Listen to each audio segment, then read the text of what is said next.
You know, back in the day, most of the games I sought out to play were B-tier 3D platformers. I don't know exactly why, but I guess I just love jumping and exploring or something. And there was something about Vex that just called out to my 10-year-old edgelord heart. So I have a lot of nostalgia for the GameCube and PS2 era 3D platformers. That's why I was happier than my dog when I gave her bell peppers when I heard that Analgesic Productions' next game, Sephony, would be a 3D platformer with stylized and brilliantly surreal PS2/Dreamcast style graphics. And hey, now that we got some of these indie games doing that style of 3D, I think it's about time that Nintendo DS style 3D games should come back, you know, paying homage to classics like Ogres and Dronkies. Oh, that is nasty! Anyways, yeah, as much as I love the Anodyne 2 PS1 style, Sephony's style spoke to my most nostalgic memories of games from when I was a kid even more. It's my favorite game studio making a game in my favorite genre, and somehow it exceeded my expectations. Look, you just know this game is a masterpiece, right? Because in the Anodyne games you had this frog, right? Well, in Sephony you have a frog bat. A Ribat. Oh, wow! So, in this video essay, I will be breaking down the subtle themes expressed in the abstract polymerization of the bat and frog archetype, which is used in Sephony to extrapolate themes of loss of the self, globalism, and what it means to be alive through the lens of this transfrogmation we see here. Oh, you know what? Actually, I'll just say that one for later. How about we discuss everything else about Sephony instead? Well, first off, this is the fourth game from Marina Kataka and Melos Hantani, who form Analgesic Productions. And no, you don't have to play Anodyne, Even the Ocean, or Anodyne 2 to jump right into Sephony. Although you won't understand the Olive the cereal-eating rabbit reference, so play at your own risk, I guess. No, but really, there are a lot of visual and thematic callbacks to their previous games that sometimes are just for funsies, and sometimes they make me think way too long about a shared universe theory between Sephony and Even the Ocean, but we'll get into that later. That's a phrase you'll probably hear a lot through this video. I mean, look at the timecode. One connection to their previous games some fans might miss is the writing similarities between Sephony and the game that Melos made on their own called All Our Asias. The similarities to this solo Melos game are so prominent in Sephony because for this project, Melos took the lead on writing, whereas in all the other Analgesic Productions games, Marina had taken on that role. Of course, there's bleed over in a lot of the shared roles when making the game, like they did both do the writing, but yeah. So some fans might be a little surprised at the different writing style present in Sephony. Not in any bad way, it's just different. Like, I guess it's less whimsical and doesn't have quite as many funny moments, but it shines in its beautifully layered development of the characters, strong sense of mystery and wonder, and its ability to draw from a wealth of real-world history to inform the complex background of the characters that the game explores. And yeah, it might not look like it at first glance because of the surreal visuals, but this game's setting and story is much more rooted in real-world history than Analgesic Productions' previous games. So at this point, I guess let me explain what that story even is.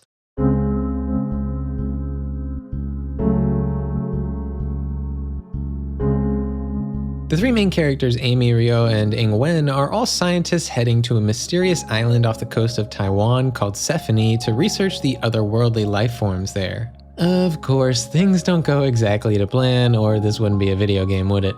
You get shipwrecked and spend your time before help arrives by going on a dreamlike journey through Sephony Island that ends up exploring the emotional and philosophical depths of these characters so well. All three of them have pretty different cultural backgrounds and upbringings that brought them here, but the one common thread they all share is a connection to Taiwan. Amy, the bold and decisive leader of the three-person expedition, is from America, but her family is of Taiwanese descent. Ryo is a kinda nerdy data analyst whose family is Taiwanese, but they moved to Japan when Ryo was very young. Ingwen, the manufacturing expert who has a very warm, caring personality, grew up in Taiwan and still lives there. So Amy is on this expedition representing America, Ryo, Japan, and Ingwen, Taiwan. This dynamic is used to explore the personal, cultural, and emotional connections these characters have with their heritage, but also in subtle and direct ways, it's brilliantly used to explore the real-world history and political relationships between the US, Japan, and Taiwan. We'll get into the history of it, but before that, I should say that I'm definitely not an expert on any of this, and I'm a white guy from America, so keep in mind people whose lived experience actually involves East Asian heritage should definitely be listened to more than me. I just took an interest in what Sephony was saying and did a bunch of research to try to provide cultural context, but please do tell me if I get things wrong or come off ignorant. But anyways, back to what I was saying. The shift in focus from the more fantastical writing of Analgesic Productions games like Anodyne 2 definitely gives Sephony a different feel with its real-world elements, despite the fact that it is also pretty surreal and out there too. While the writing might feel a bit different, plenty of the other elements of Symphony will feel familiar to fans, especially the visual design done by Marina Kataka.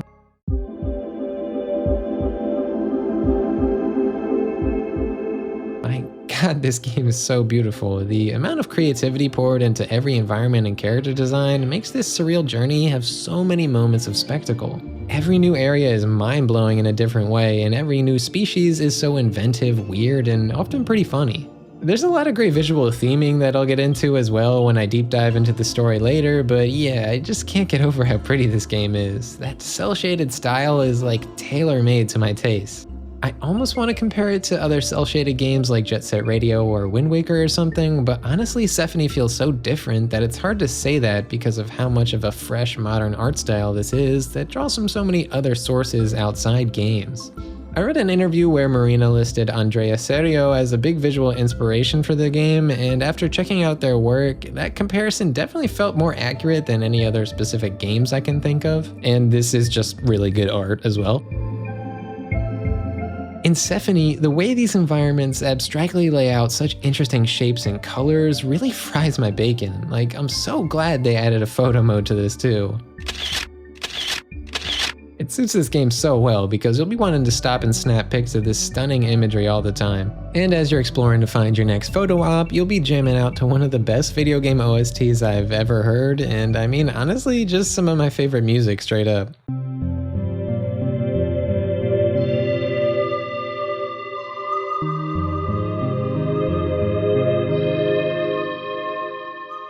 Mellus really popped off with this soundtrack, and its lush ambient tones remind me a lot of Hiroshi Yoshimura, specifically the album Wetlands if you ever heard it.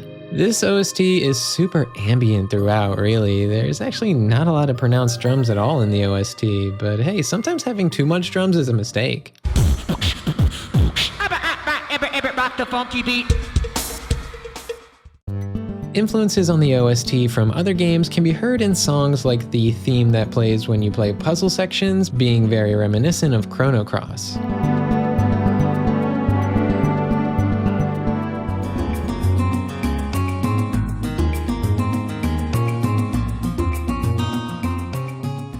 Or the Mindshare theme sounding a lot like the Dot Hack PS2 games.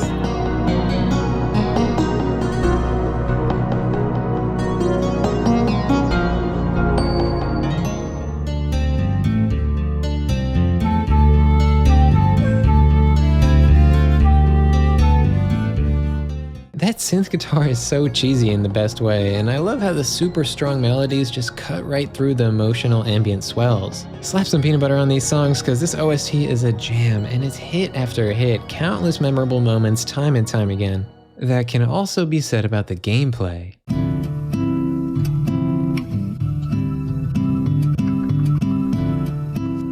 There's so much variety to the 3D platforming, and the unique parkour-like movement system allows for so much freedom and player creativity. Analgesic describes this system as kind of controlling like Tony Hawk's Pro Skater, because when you press sprint, you're locking into forward momentum, and then you can only turn left and right as if you're on a skateboard. But I'm more of a Yanya Calabasta City Skater type of guy, so where did that leave me? Okay, but no, really, this system is yet another masterclass from Analgesic Productions in having a simple moveset become more complex, not through the addition of tons of new moves or items like Zelda or something. Like, there's a few powers you get, but mostly the complexity is added through the level design and the interactable elements in the environment, while your core moveset really only uses 2 buttons. This kind of game design is so satisfying because there's never a pace-breaking moment where you have to learn new input sequences on your controller to execute specific new powers. Instead, you intuitively learn how to pull off complex moves gradually through the drip feeding of new elements into the level itself. The visual design of the environments interact with these gameplay elements so well too, like as you get accustomed to the super unique moveset, you start to build a relationship with the kind of shapes you're being presented with in the levels in a way you really wouldn't with a more traditional platformer moveset in the same scenarios. Like, say if you plopped Tony Hawk mechanics into a Mario 64 map, your brain would look at the platforming obstacles super differently. Symphony's moveset is unique for sure, but it still does a great job of being super easy to pick up and play and get started, and then before you know it, you're you're pulling off incredible platforming sequences late into the game with the exact same deceptively simple controls that you thought you knew everything about within the first 15 minutes of the game. It leaves so much room for the player to experiment and find techniques on their own, like how you can wall run, jump off, quickly turn around, then wall vault to get a lot of height. And this can even be used to sequence break some stuff or do things in unintended ways. Like, the game didn't explain to me I could do this stuff, but the way it gradually presented challenges in open-ended ways led me to explore the complexity of this deceptively simple set of moves in such a satisfying way. It's kind of funny though, because a lot of people who saw trailers probably thought there's 3 characters, so yeah, there'll be like 3 whole movesets, or at least varied traits to them or something. But no, they actually all play the same, and I like that the 3 characters don't have any moveset differences, because it's just purely preference who you want to play as at that moment. I tend to not like it when games have you swapping character movesets all the time, because it can be pace breaking, but here it's just used so that you can play as the character you just want to identify with at that point in the game. I love the aesthetic variety of these characters too. They have great striking designs that complement the characters' strong personalities, and the dialogue does such a good job of establishing those personalities further in a way that makes you really feel connected to the characters. Actually, making connections is one of the main themes in the story, so it's fitting that this theme is reflected in the gameplay too in these color-matching puzzle sections. They're called Onyx linking, and they take up to about 20% of the game or so. Basically, to do your scientific research about the unique creatures of Sephony Island, you use an experimental new device implanted into your body called Onyx to learn about them by connecting with these beings on a deep level. So gameplay-wise, to do this, you do a kind of color matching game where you're making connections between the colors, which nicely reinforces the themes. Also, the blocks are red, green, and blue to match the color coding of the main character's designs, which I thought was a neat touch to reinforce that in the game world, it really is them 3 doing the placement of these blocks and personally connecting with Sephony Island's many species.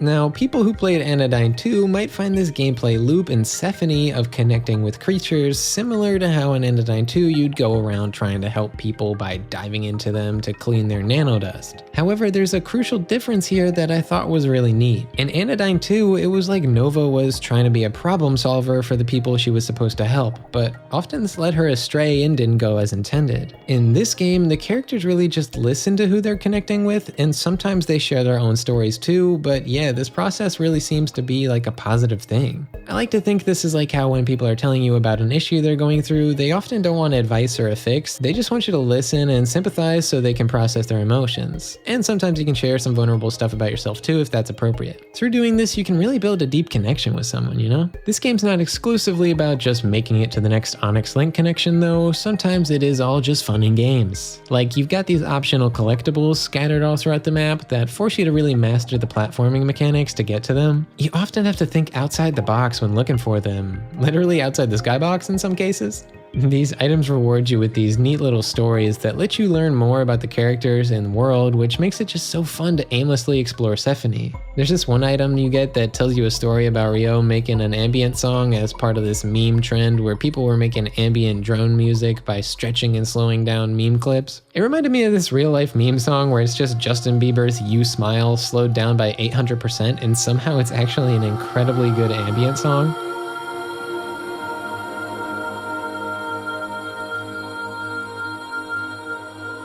There's so many funny little stories like this to find that give you plenty of extra gameplay time even after you roll the credits. But what about the main path? Does the main story have enough depth and excitement to carry you through the whole game? Well, judging by the absurd spoiler warning time code I'm about to put on screen, I'd say yeah, this story probably has a lot of amazing writing worth discussing. I mean, who knew?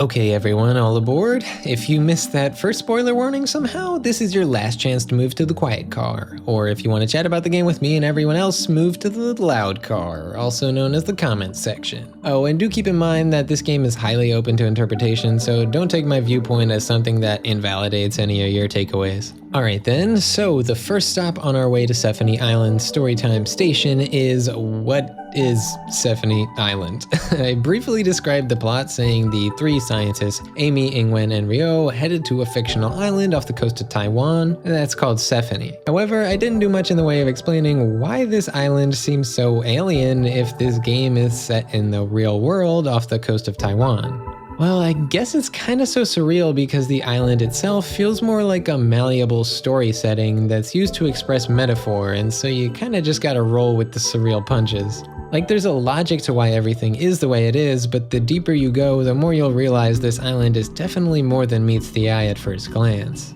The first real hint that everything isn't quite as it seems is, well, the very first cutscene. You start not on Sephony Island as we know it, but in some half-barren, post-apocalyptic feeling land that seems to stretch on forever with hills of gray lined with the ruins of train tracks.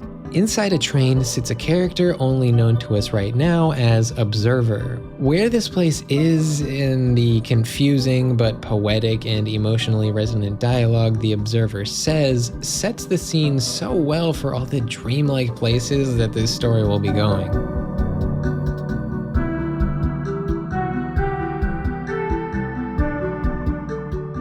The thematic imagery of trains is really highlighted here, and it ends up being a symbol that's used to explore a lot of really interesting topics throughout Sephony, like how trains were a huge part of rapid industrialization in the US, Japan, and Taiwan, and so all these countries have a pretty complicated history with railways. Trains were critical in the development and modernization of many countries, so they're often held up as a symbol of progress. However, the creation of a lot of railways carries a history of messed up stuff that led to that boom in development.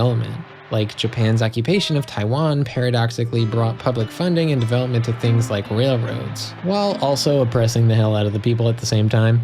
Looking at this visual theme on a more emotional level, all these weird train tracks to nowhere make you question the nature of this world that the Observer is traveling through. The Observer's journey seems aimless and never-ending, with blocked paths in the rails at random spots. It really feels like a train to nowhere, where I feel it symbolizes the message of, what was this progress really for if we're just moving further towards capitalist domination and destruction? Under capitalism, increased efficiency in production only serves to benefit the ruling class in the long run. So where are these trains that supposedly build the future taking us if the brief economic boom that comes with them just serves as a way to expand capitalist gains? Trains should be for the people, right? But capitalism is an unsustainable system that only leads to taking away the hope of a future for humanity. So how exactly are trains that serve capitalist gains building a future then? Now, I'm not dogging on public transport, by the way. In theory, trains should be a great for the people kind of idea. I just think there's a lot of interesting nuance to discuss there and how they've been used to serve corporate and capitalist gains. Anyways, moving on, the Observer continues to travel until reaching a block in the road where the statue of Amy, Ryo, and Ingwen stands. The three are represented in silhouettes of red, green, and blue respectively. And this made me think of the RGB color model, where the combination of the three colors is what gives you the whole picture. Maybe this is foreshadowing that to really understand this story, we're gonna have to combine the three individual narratives of these characters to make sense of the whole. I don't know, just an idea. Oh, and doesn't the Observer kind of look like they have a combination of visual traits from all these three? Maybe? We'll just tuck that away for later. Right, okay, yeah, that was the first cutscene, and I've already squeezed like a whole Sunny D's worth of theme juice from this story. Trust me though, it's important to talk about the subtle ways the theming is set up in the beginning to appreciate how the story builds on those things, and also it's impossible to get me to shut up about this game. All that being said, let's get this train back on the rails and talk more about the actual plot. So like I've said, Amy, Ingwen, and Ryo are heading to Sephony Island for a scientific expedition representing their three respective countries. But what are they actually researching and how are they doing it? Well, this trip is being used to test out the new experimental technology known as Onyx. It's a surgically implanted device that allows you to connect with other life forms on a deep level and even take on some of their biological traits. The three scientists are hoping to learn more about the otherworldly life on the island that up until now hadn't really been researched. Maybe one reason why is the trippy energy barrier that surrounds the island. When Amy, Ingwen, and Ryo try to cross through it, it trashes their boat and leaves them stranded and washed up on the shore of the island. With Ingwen injured from the crash and help not coming for days, the team is in a tizzy to say the least. The tizzy levels only increase as Ingwen realizes her injury is rapidly becoming severely infected and might kill her if they don't act fast due to the different way bacteria works on the island. This is where we start to get the first of the really strong characterizations in the dialogue between these three. Right away, Amy goes into leader mode and theorizes that if they connect with the surrounding life, they can learn enough through onyx linking to allow their bodies to adapt to the bacteria in the same way that the life here does. So she really takes charge to go do this on her own and asks Ryo to watch over Ingwen in the meantime. Those two have this really interesting moment where Ingwen asks Ryo to hold her hand, and Ryo thinks to himself, she would really just ask for something like that? This brief moment does a great job of establishing how Ryo isn't very in tune with his own feelings and that he was probably raised in an environment where attitudes towards physically comforting each other were pretty cold. For Ingwen, it shows she's not as afraid to be vulnerable and is more in tune with her body's needs because she literally is about to die. She wants someone to hold her hand. Amy returns and the Onyx data allows the three to take on the trait of the coral she examined, which allows them to now not die from the bacteria here, which is pretty cool. So the team decides they might as well continue the research until rescue arrives, especially since they want to be prepared for any other scenarios like what just happened that almost killed them. So you explore the island, finding cool creatures to link with until it's getting close to night and you take a rest around a campfire and eat some fish after this long day. Except you're stranded on an island, so how are you gonna even cook this fish? Amy and Ryo go back and forth about how they both don't have the skills to cook over this open fire, but after a while Ingwen speaks up and explains how they can cook the fish. Amy kinda gets agitated and is like, why didn't you say that in the first place? I know I'm the leader, but you all can take initiative too. What I think Amy doesn't realize is that her pragmatic leadership style that ignores people's emotions can cause Ingwen to clam up, and then because she clams up, Amy gets frustrated, and that makes Ingwen even more hesitant, and it's just like a cycle of that kind of behavior. This is the first hint to that, and it kind of builds over the game, but I like how the nuanced character dynamics are set up so effortlessly over something so simple as trying to cook one fish together. It foreshadows how these three aren't just going to be a perfect team, and that it can be really hard to account for three different people's perspectives, even in the simplest of decisions.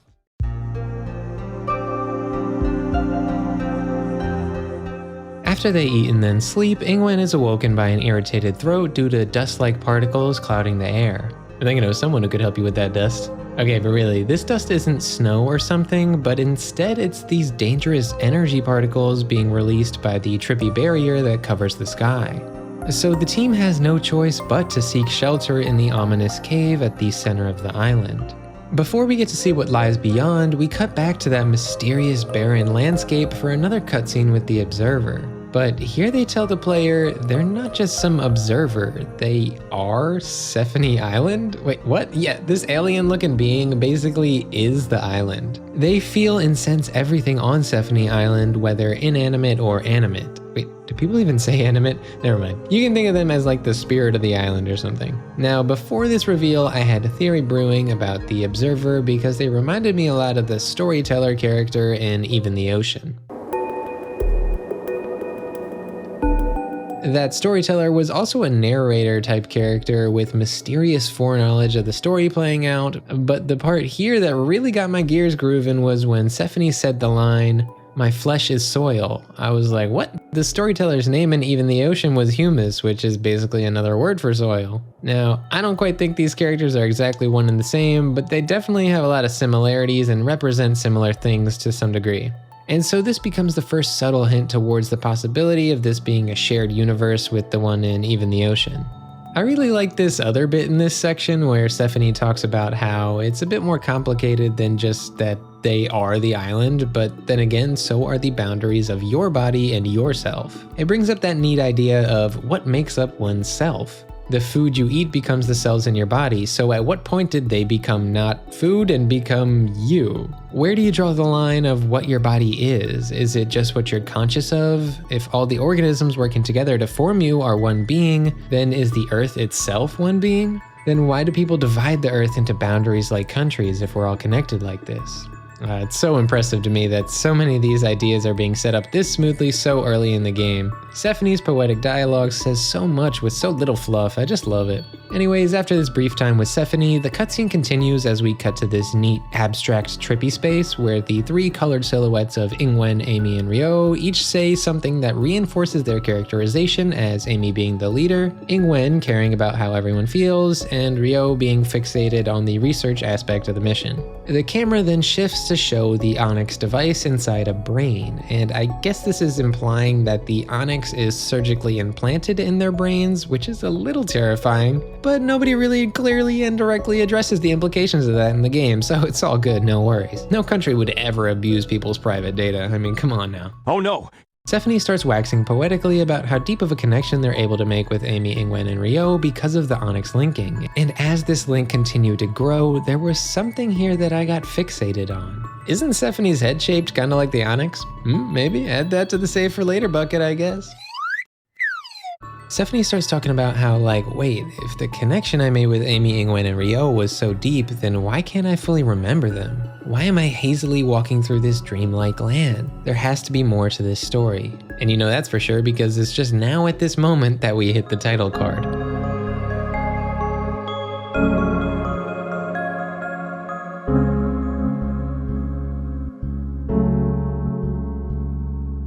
What a ride Stephanie has been so far, and speaking of rides, look at that logo. Those lines with dots kind of look like a train map, right? Dang, this game just packs in so much symbolism and subtle thematic reinforcement into every possible corner, even the dang logo. Actually, looking at this logo, one of the things I've been having a hard time wrapping my head around is the meaning of the title, Sephanie. I mean, it could just be an aesthetically pleasing word, but all I can think of in terms of connections is the myth of Persephone, who's the goddess of the underworld, which I guess relates to how a lot of this game takes place in underground caves. Oh wait, actually, yeah, that's what we were just about to do, right? Enter that ominous cave?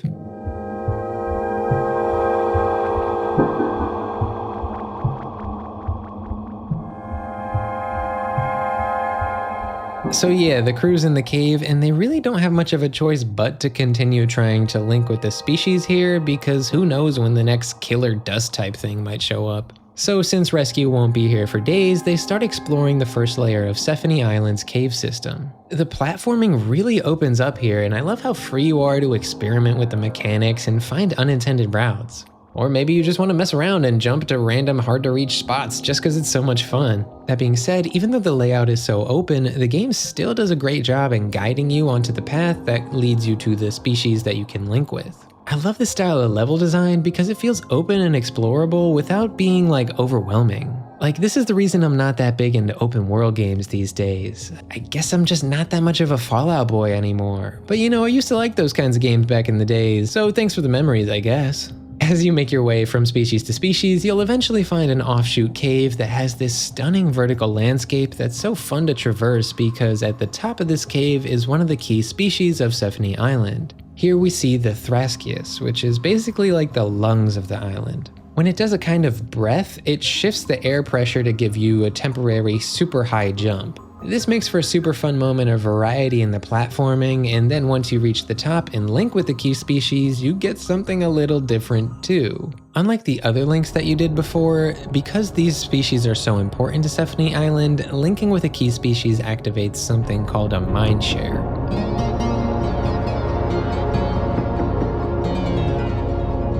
Basically, you go into this dreamy mind realm to explore Amy, Ryo, and Ingwen's deeper thoughts as a way for Sephony Island to now connect with them. It plays out in this super cinematic sequence where you jump around seemingly disparate stories that all have a thematic through line, which in this case is fish. I just love how this game can take this collection of seemingly pretty ordinary stories and present them in a way that teaches you so much about the characters' emotions and their life background. The ethereal visuals, camera direction, and poetic presentation of the dialogue all makes this so effective and entertaining. Using fish in particular as a thematic motif was super smart, not just because the first bonding moment the three characters had was over eating fish, but because fish is pretty important to East Asian cultures due to being a key food source, so it's a great vehicle for subtly conveying a character's relationship to their culture. The three different cultural relationships the three characters have with fish are used to brilliantly explore the emotions, personalities, and upbringings they've had. Really meaningful connections can be made from the seemingly mundane things that are explored in the cutscene, like how Ingwen's girlfriend, Light, is self-conscious of microwaving fish because of the smell it leaves lingering. I've heard a bunch of stories of food smell judgment in a workplace shared kitchen or in school that in some cases feel like a repulsion to or rejection of another culture, which can make people feel unaccepted and isolated. Often this is done by ignorant white people, and so Light, who's from Taiwan but lives in America, might have faced uncomfortable alienation from this. However, Yingwen, who's always lived in Taiwan, is like, what's the big deal? It's just fish. She even likes the smell and says it reminds her of Light when Yingwen microwaves fish herself. It was so nice to see Yingwen comfort Light with acceptance and make Light feel not so alone. Unfortunately though, these two do live on opposite ends of the world at the moment, so this kind of comfort only comes a few times a year for them. Later, this dynamic will play more into the themes of borders and boundaries keeping people separated from connecting with one another, but right now Yingwen jumps to a different memory about a different cultural boundary. Yingwen thinks back to her first time having eel. She asked her parents why it was so expensive, and they responded that it's because it's a delicacy. They specify that this eel is Japanese eel, which is better than Chinese eel, so that's why it's so pricey. I think this moment is a subtle reflection of how in Taiwan, some Japanese products are revered solely for the fact that they're Japanese.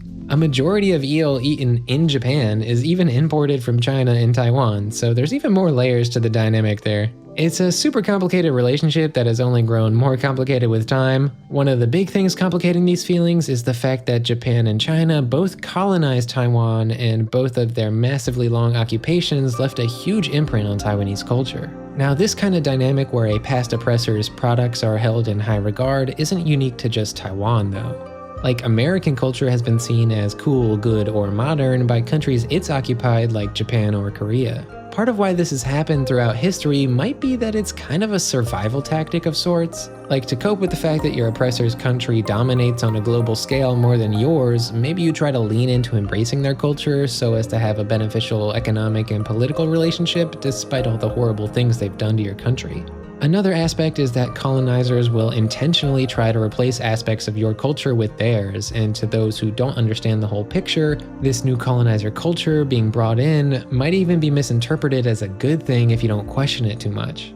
Now, a really brief condensing of Taiwan's history with colonization is that in the early 1600s, Dutch and Spanish colonizers ravaged the island in brutal campaigns of terror to establish trade routes and gain power in the region. This kicked off a tumultuous history of colonization that would continue for hundreds of years in Taiwan. China colonized Taiwan from 1662 to 1895, and then Japan colonized Taiwan for 50 years from 1895 to 1945, until losing World War II and being forced to cede Taiwan back to China. Pretty quickly after this change in power in 1945, things started to spiral downwards, and so despite coming off of 50 years of occupation by Japan, some started to kind of have a rose-tinted view towards Japan for being the better oppressor in a way. 像你这款的，受过日本政府的奴化，奴化过才换掉，搁袂晓讲长山话。奴化，啊，就咧奴化，奴化敢咱家己买的哟，敢咱遐严是啊，当初嘛是清朝甲咱卖掉，马关条前的时讲有人问讲，台湾人讲卖啊。So tensions were really high ever since China's takeover in 1945 because of governmental corruption and oppression of the Taiwanese people. But everything really exploded when a woman selling contraband cigarettes was ruthlessly killed by the Chinese government-run Tobacco Monopoly Bureau enforcement team. Protests erupted en masse, and for the next 2 years, the political unrest from the Taiwanese people was met with violent oppression. And a few declarations of martial law were even enacted, but they were relatively brief when compared to what was to come. Starting in 1949, an unfathomably long 38 years of martial law was declared. These 38 years are known as the White Terror, a period of time from 1949 to 1987 in which over 100,000 people were imprisoned for political reasons, and over 1,000 were executed, and countless cases of governmental abuse and corruption ran rampant. In 1987, martial law was lifted, in large part because of the exposure of the 1987 Liu massacre and the international media coverage that followed. And this allowed for sentiments towards the Chinese government to plummet and for the democratic parties of Taiwan who'd been fighting for so long to finally gain some more political leverage. So after all this, more democratic power was taken back by the people of Taiwan. However, the struggle for independence didn't end there. In modern-day Taiwan, while the Democratic Progressive Party in power now rightfully states that Taiwan is independent, only 15 other countries recognize that independence. It's wild because if you ask the average person, is Taiwan a country? I bet you they'd say, yeah, obviously, isn't it? But then you see stuff like John Cena publicly apologizing for calling Taiwan a country when promoting Fast and Furious, and you're like, what even is happening? This is because China still claims that Taiwan is a territory belonging to China and tries to exert influence over Taiwan to this day. It's a complicated situation to say the least, and with the immense economic and political influence China has, they have a ton of sway to manipulate the story being told on the global scale. Though within Taiwan, generally people tend to not be swayed by this and have negative views when it comes to China in modern times. Taiwan has struggled for independence dating all the way back to 1624 when Dutch and Spanish colonizers devastated the indigenous people's land and culture, which then was followed up by China and Japan doing much of the same. While nowadays things have been much better than in the past, there's still a lot of tension between China and Taiwan, and the lingering impact of the massively long occupations of white colonizers, then China, then Japan, and then China again, has left a ton of ripple effects on Taiwanese culture in its wake, and these things trickle into even the smallest details of daily life, even maybe affecting things like which country's eel you prefer. Okay, so that was a lot. And yeah, I did just break all that down because of one line about Taiwanese people preferring Japanese eel over Chinese eel. This is just the kind of video essay this is, get ready for it. But those kinds of small details can say so much sometimes, and Stephanie brilliantly builds its social commentary over the course of the game by stacking up those kinds of details. All this gets more direct as it goes on to paint a picture of the socio-political history of Taiwan. And it's all done through the very personal and emotionally resonant stories of the Taiwanese characters. Also, I kinda wanted to break all that down now because I felt it was a good idea to establish that context early on, because that history factors into a bunch of other stuff the game is trying to convey later. Anyways, the social commentary continues to expand with the next section of the Mindshare, which explores Ryo's relationship with fish. Despite growing up in Japan, Ryo hates fish, and it's become quite a sore point for him too because everyone expects him to like it just because he grew up in Japan, especially the people he met when he went to America for college. This ties in well with the ideas brought up by the eel moment about other countries revering Japanese products. So it's kinda cool to see Ryo, someone born in Taiwan but living in Japan, go against that assumption. Ryo has definitely internalized that others will expect this of him though, so he even thinks to himself that he shouldn't bring up this distaste for fish when that was all the team had to eat, just so as to not bother Amy or Ingwen with his preferences. This is the first subtle hint that Ryo is not totally comfortable with the expectations placed on him because of his family moving from Taiwan to Japan and then having him grow up in Japan. He feels conflicted and maybe a bit guilty just for having these feelings, to the point where he'd rather not even bring up a simple preference to his team. It's understandable how feelings could get messy when people expect you to embrace everything typically thought of as Japanese when that probably won't always fit who you are. And it kinda doesn't acknowledge the other facets of your identity, really. Now, all this stuff about Ryo's identity is a complicated, multi-layered topic that gets more directly and thoroughly explored later, so for now we'll just add that to the ever-expanding getting to that later bucket. The other thing about Ryo that's introduced here is his longing to be back home with his husband Shinji. It's conveyed in this really artsy way where Ryo pictures himself as a fish swimming back to Shinji, which I thought was really good imagery. This longing is really just briefly alluded to right now though, so that's also going into the bucket of later discussion. What's up next though is Amy's section of the Mindshare. It starts by showing us her mother teaching her how to cook a fish dish that seems quite American. This subtly establishes Amy's most important relationship that really crops up later into the story, which is the one with her mother. Amy is always characterized as a leader, so having the first thing we see about her in a Mindshare be Amy being led by her mother in following in her footsteps feels like a very intentional building block to Amy's story. Amy thinks about how this salmon dish her mother is teaching her contrasts the fish she would have at her Taiwanese grandparents' favorite Chinese buffet. Amy feels a sense of comfort from the fish dish at the Chinese buffet, but highlights how it's distinctly different from what's cooked at home.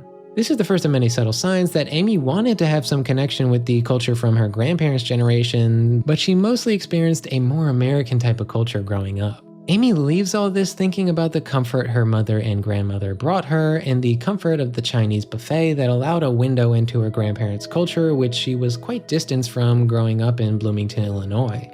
You know, I feel like so much is explored through this Mindshare cutscene, and in trying to break it down so literally, you kinda miss the beautiful poetry of it. This is such a strongly directed, beautiful, and unorthodoxly presented moment in the story that really dives into who these characters are so effortlessly. And there's a ton of room for different interpretations here, so I'd really like to know everyone's thoughts on these sections in particular. I really don't mind if you share. Okay, that was pretty bad. At the end of the mind share, we're shown Ingwen, Amy, and Ryo huddled around the campfire in the one moment of peace they've had since the arrival. The one time they could breathe easy. So it makes sense then that through the connection with this key species that they gain the ability to, well, breathe easy. This key species is basically like the lungs of Sephony Island, filtering out dangerous gases to make the place habitable. And so now with this ability passed on to the trio through Onyx, those energy particles that were falling from the sky no longer pose a threat. The deep resonance this mindshare causes with the spirit of Sephony Island is highlighted in a brief scene that basically just shows how much Sephony really wants to learn about Amy, Ingwen, and Ryo. Sephony longingly talks about the bond that's starting to form, and even though this bit was just a few lines of dialogue, I thought it was a great inclusion because it subtly foreshadows an interesting reveal that happens in the near future.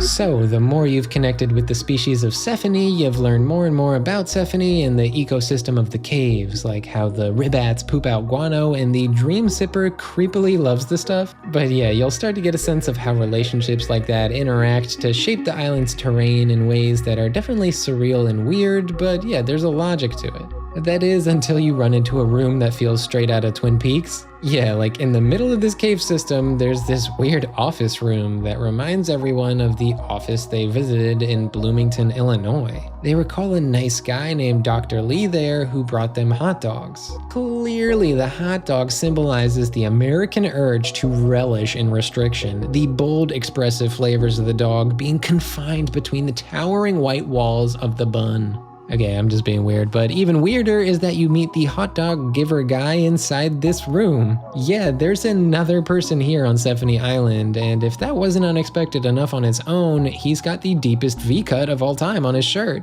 Wait a sec, that deep V-cut.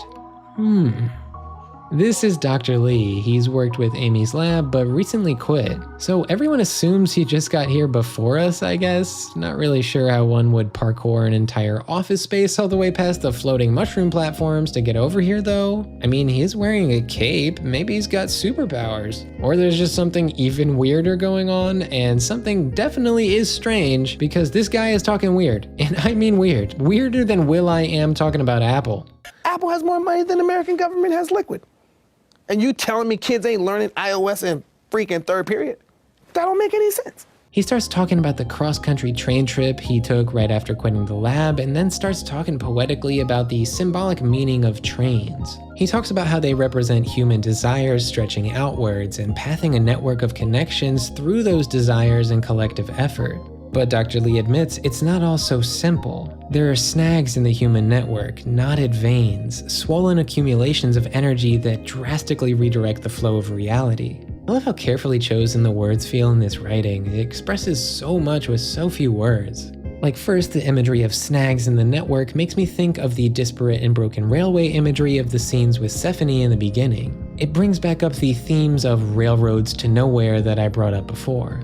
On a more literal level, the knotted veins and swollen accumulations of energy make me think of how networks of development like this don't just stretch outwards, they tend to also converge on focal points, crisscrossing and layering on top of each other, with some paths deemed obsolete getting abandoned and some new paths tear through existing communities, all at the influence of such a small group who control the flow. Dr. Lee goes on to add, thousands broke their back to lay the railroads while precious few reaped the rewards.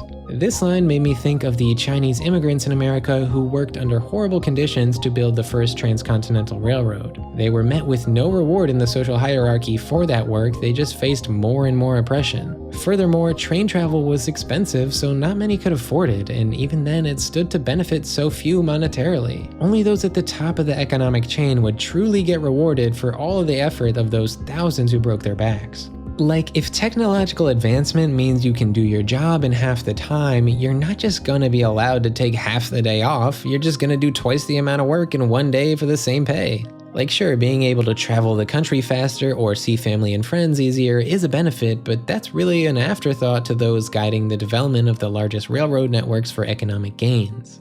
Right, okay, so that's all well and good as far as themes, imagery, and storytelling goes, but really, how the hell did Dr. Lee get here before us? Ryo asks Dr. Lee, "How did you get here?" And they respond, "I couldn't let you have all the fun, now could I? I grew tired of sitting and watching from afar year after year."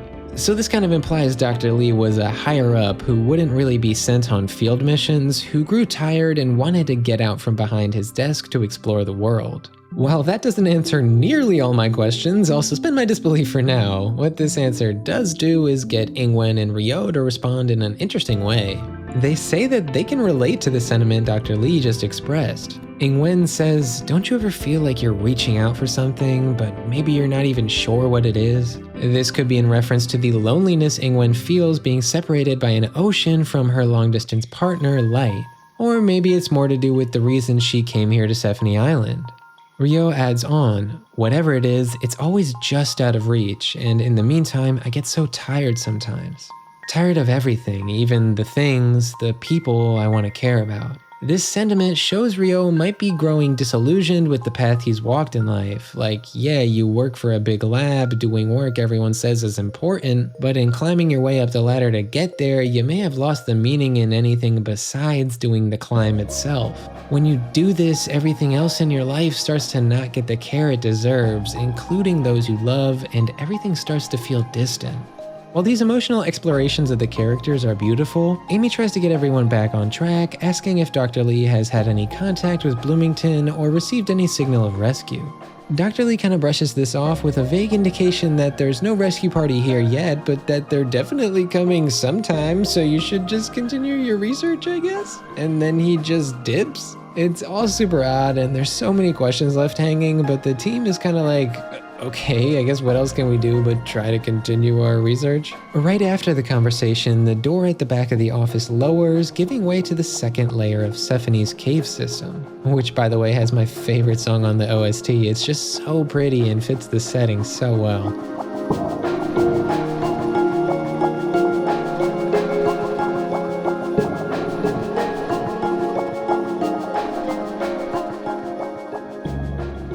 Pretty soon after you walk into this serene forest of massive trees, you'll see a pod on the ground, and if you've played Even the Ocean, you know that's a light energy pod. So wait, is this like definitely the same universe as Even the Ocean? Or is that just a hint to repeated themes? I mean, in that game, there were 3 scientists working for the government, going through surreal environments and platforming around. There's also the similarities between Sephenie and Humus I mentioned before, and to get into the rest, I gotta quickly give a major spoiler warning for Even the Ocean here.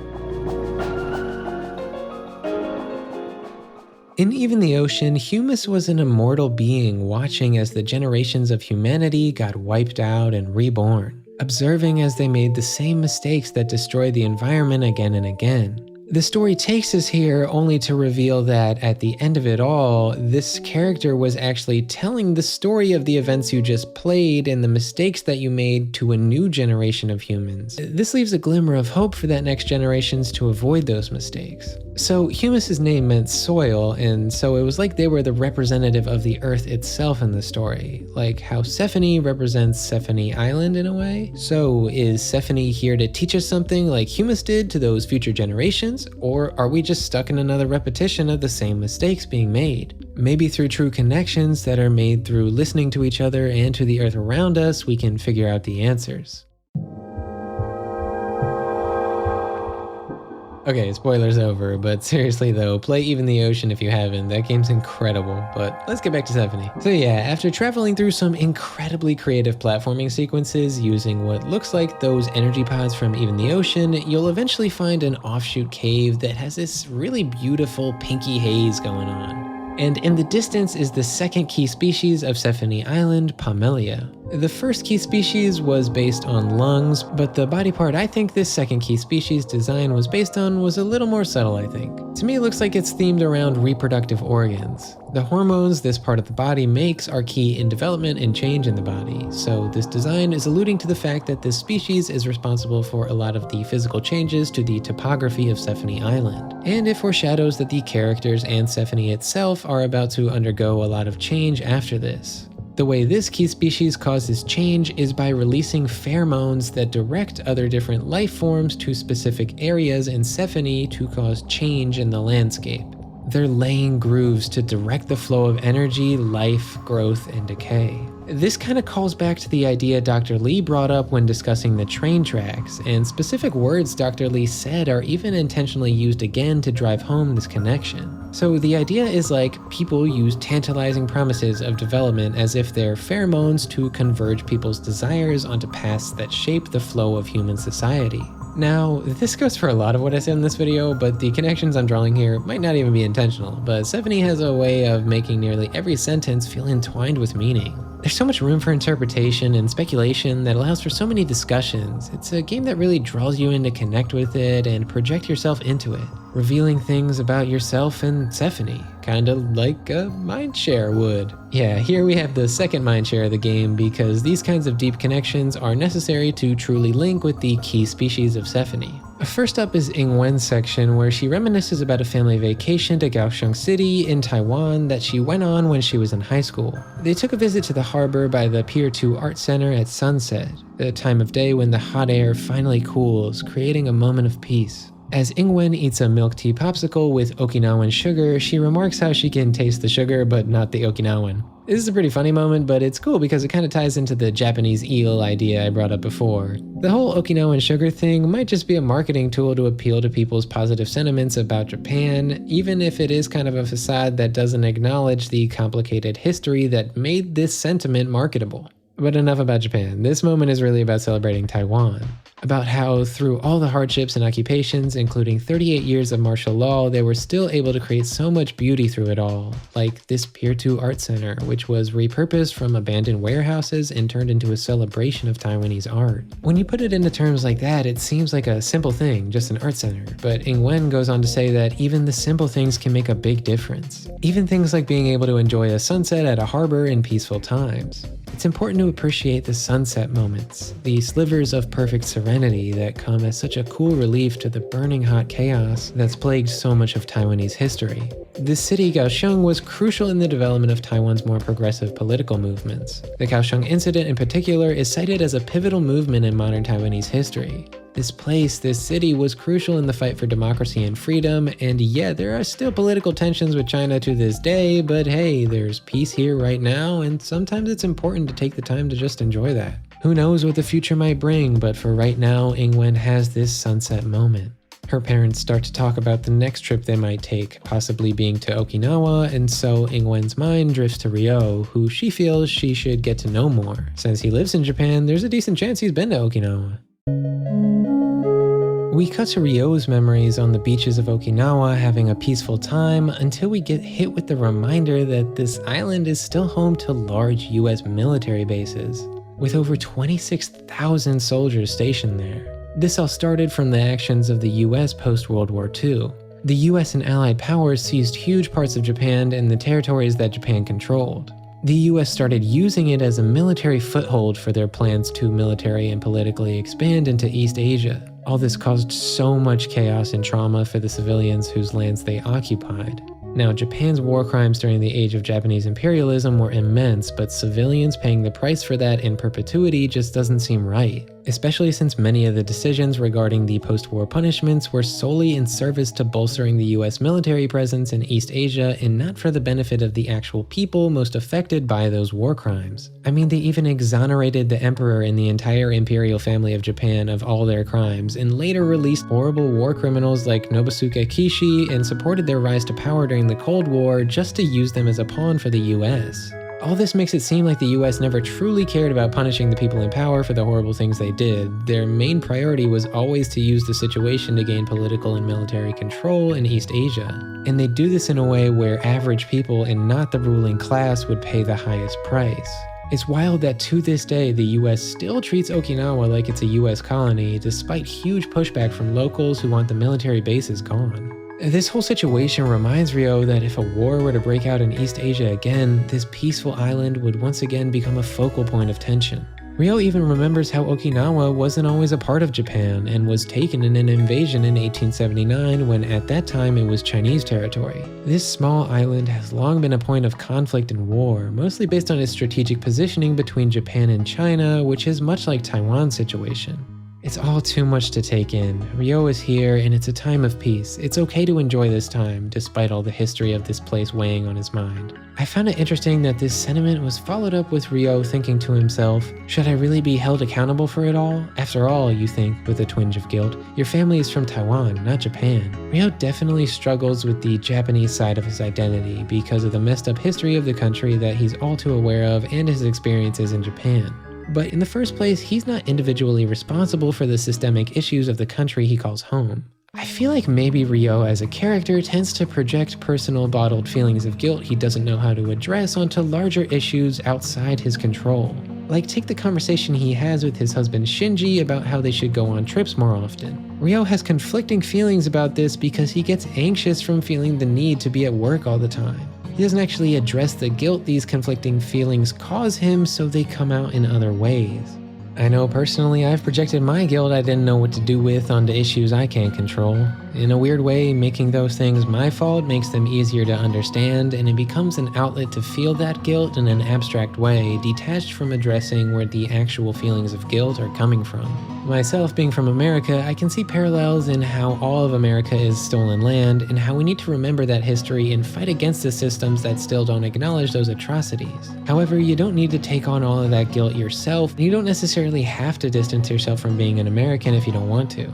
Obviously do what you can to make things better, but also you gotta remember that you need to allow yourself time to rest at the same time. Historical atrocities on a national level aren't your sole responsibility, and if you don't take the time to take care of yourself, it's more likely you won't be in the right place to take on these massive issues anyway. A common thread through Ingwen and Ryo's mind shares is that life still should be enjoyed, even if it's only in these brief sunset moments. Ryo struggled to do this more than Ingwen, but he was able to see the importance in it. The past was messed up, the future is uncertain, but right now you're here, and even the smallest pieces of happiness around us should be enjoyed. Obviously, you can't live every moment like this. Sunsets do always end, of course, but if you never allow yourself these moments, then the joy in life may pass you by.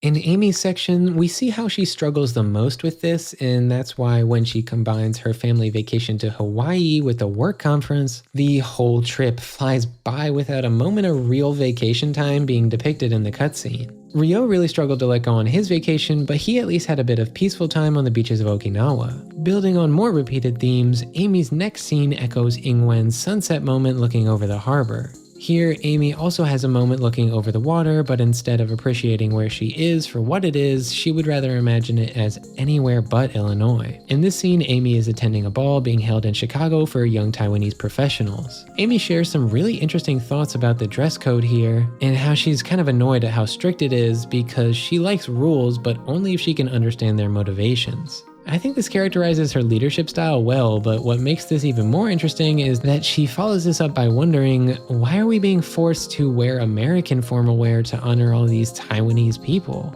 Then she remembers back to a family banquet in Taiwan where everyone was wearing similar formal clothes there too, so the thought kinda leaves her mind. This was super interesting to me because it explored how deeply ingrained colonialism and the erasure of other cultures is in the modern era. Like, Taiwan has had thousands of years of indigenous culture that deserve to be celebrated. However, when the Dutch invaded and colonized Taiwan in the 1600s, they set out to erase that culture through violence and oppression as a means to gain control. This means that the seeds of indigenous Taiwanese cultural erasure date back hundreds of years in Taiwan. Then the campaigns of erasure continued through the Japanese and Chinese occupations. There's also so much history to the global proliferation and propagandizing of white, mostly American and European media and culture, which in more recent times has led us to the point where wearing European and American styled clothes has been normalized through generations. So Amy feels that this event is lacking in the way it represents Taiwan, but can't quite parse why. That's because she's only ever seen a Taiwanese experience with this American/European fashion already deeply embedded in the culture. You know, considering 3D platformers have often historically been host to a lot of cultural stereotyping, it's awesome to see Analgesic Productions use that very genre to tell one of the most nuanced stories about culture and identity I've seen in any game. This trio of mindshare sequences has done a great job of exploring the characters' relationships with Taiwan in a more direct way than before. Taiwan is something that connects all three of them, so it makes sense that thinking of these things makes their mind wander about each other and makes them want to get to know each other a bit better. They ponder what life is like across the oceans where each other live. Another thing all three mindshares had in common was that the characters all looked out at the ocean. Ingwen at the harbor, Ryo at the beach, and Amy at, well, a frozen lake, not an ocean, but it's still the same thematic idea. So it makes sense that after the mindshares are done, we get a scene with Stephanie where they talk about how Amy, Ingwen, and Ryo feel when looking out at an ocean. This scene brings up important themes that will be addressed again later in the game about how people search for meaning. Here, I think the ocean represents the vastness of the universe and its fluid, ever-changing state we find ourselves in. Stephanie wonders if Amy, Ryo, and Ingwen look to find meaning in an ocean with a rigidly scientific view, seeing an endlessly changing dance of life and death. Or maybe they see it as the stories that they've been told to them involving the ocean. Or maybe they see it as the memories they've had related to an ocean. Stephanie's basically questioning if they try to interpret life through what's observable, through stories told to them by others, or through nostalgia-tinted memories. Maybe they see it in every way at once. However, despite the unfathomable depths of the universe's infinite factors of change, and the infinite ways that the universe can be interpreted by others and yourself, I think people find the most meaning in life through connection and not observation. The wish to be seen, felt, and held, even if only for a single moment before everything changes. This scene with Stephanie feels like a meditation on the fleeting nature of life and how everyone's born into a world that's vast and incomprehensible that there's such a small part of. Even if just for a moment being held by someone else, not even necessarily in the physical sense, just that you've shared an intimate bond, will make you feel closer to finding some meaning in the endless abyss than anything else. Stephanie is an island surrounded by only the ocean, so it makes sense that they would metaphorically represent the entirety of the outside world as an ocean. It gets a little fuzzy here though, because they also think of themselves as an ocean, but this bit is kind of tying in that the philosophical questions they pose about how the team views the whole world also can be read as Stephanie wondering about how the team feels about them. Stephanie previously described the Onyx device as an ocean-like abyss, but more than an abyss, it was a meeting point. I think this is getting at the idea that the infinite depths of a single person's mind can also be represented by an ocean, and the space where multiple oceans meet, which would represent connection, is represented by the Onyx. Taiwan itself is surrounded by multiple oceans and has been a hub for multiple cultures, so it makes sense that all this imagery is how Stephanie, a Taiwanese island, makes sense of the world. However, why is there such an emphasis on the fleeting nature of it all? Well, I think that's because the game is getting into themes of environmentalism with this ocean symbolism too. But to talk about that, I gotta give another quick spoiler warning for Even the Ocean. So yeah, all this talk of oceans obviously got me thinking about Even the Ocean, a game with a stark message about environmentalism represented through the oceans rising and wiping out humanity as the characters know it. While the ocean rising is made a bit fantastical in the game to drive home the message, it is quite literally representing the ocean's rise in sea level in real life. An island near Taiwan like Stephanie would be acutely affected by this rise, and so it makes sense why Stephanie might be feeling that things are coming to an end. Oceans are what has separated our main characters from each other their whole lives, but every ocean on Earth is connected, and in the middle of this vast expanse, Amy, Ingwen, and Ryo were able to come together off the coast of Taiwan to experience a special connection on this mission. Even if they know it's fleeting because rescue is coming in a few days, they still have this moment.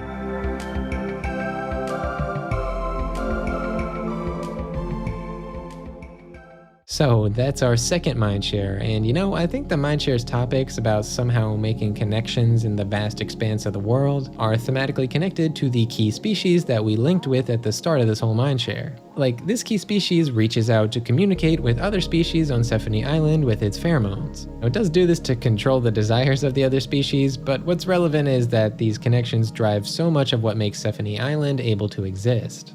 So even if the world seems impossibly large and impossible to comprehend, there will always be desires connecting us all in that abyss. And those connections are what drives life as we know it. It's kind of wild how there's always at least some amount of thematic glue tying like every element of this game together, huh? Anyways, now that the link with that key species is complete, we can use some of its abilities in order to release a pheromone that allows us to reach out to the Ribats so that they can yoink us forward with their tongue. Now personally, I would use this power to give those little dudes a good cuddle, but I suppose using them to grapple hook through the sky is good too. I'll take it. Now that you have this new ability from linking with that key species, new areas have opened up. Much like laying a train track would open up new exploration possibilities. See, it's all connected. So yeah, now you can find a new mysterious area of the caves where you once again run into Dr. Lee? But he looks odd. Like really odd, like he ate that weird mushroom that made Tall Mario or something. Yeah, in this moment, it's revealed that Dr. Lee was actually Stephanie the whole time. Stephanie just drew on the memories of Amy, Ryo, and Ingwen to create a human form that Stephanie could use to interact with them. Okay, but yeah, now it makes sense why Stephanie has that deep V-cut in their design and also a necklace in the same spot Dr. Lee had. Also, like I mentioned before, it feels like Stephanie has elements of the three on the team as well, like Ingwen's boots or Amy's hair, and I'm not quite sure if there's something there that exactly looks like Ryo's outfit, but there is the fact that Stephanie wears a jacket type thing, I guess. Oh, and the one last neat thing is that Stephanie's head is shaped like the Onyx device itself, so this true form of Stephanie we see here is still just a human-shaped idea amalgamated from what Stephanie has learned through the Onyx. This form just seems to be more stable than the more complex Dr. Lee form. I mean, after all, Stephanie's true form is, well, the entire island, so it makes sense for them to struggle with replicating a completely accurate human form, I guess. I thought this reveal was super interesting because now all the stuff Dr. Lee said back in that first cutscene makes more sense now knowing it's Stephanie. For example, Dr. Lee's detached analysis of humanity was rendered with the same poetic dialogue style of the Stephanie cutscenes we had seen before that. Also, a bunch of times Dr. Lee was reminded of things he should have already known. Like, he was like, oh yeah, that's right, I did quit my job and I did go on a train trip to see my family. This makes way more sense knowing that it's Stephanie pulling this info from Amy's memories, so they actually are being reminded here.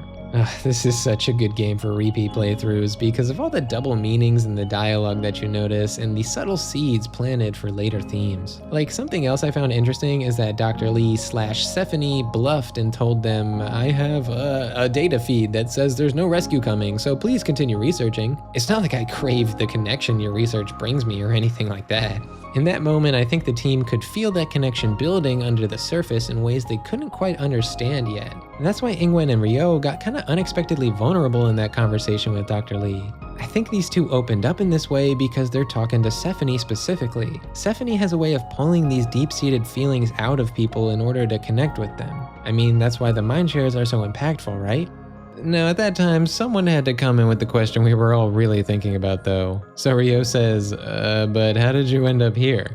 And there's actually an interesting double meaning revealed in the way Dr. Lee / Stephanie responds. They said, I couldn't let you have all the fun now, could I? I grew tired of sitting and watching from afar year after year. Like, this line worked if you still thought it was Dr. Lee, like a higher up who hadn't been sent on field missions in years. However, it also worked as a double meaning when you know it's really Stephanie saying all this, because Stephanie has been craving deeper and deeper connections ever since Amy, Ingwen, and Ryo arrived on the island. They grew tired of watching humanity from afar, so now that the Onyx device has started to weave together their consciousnesses, that connection is happening. And it seems like Stephanie and the team will also have their fates entwined as well.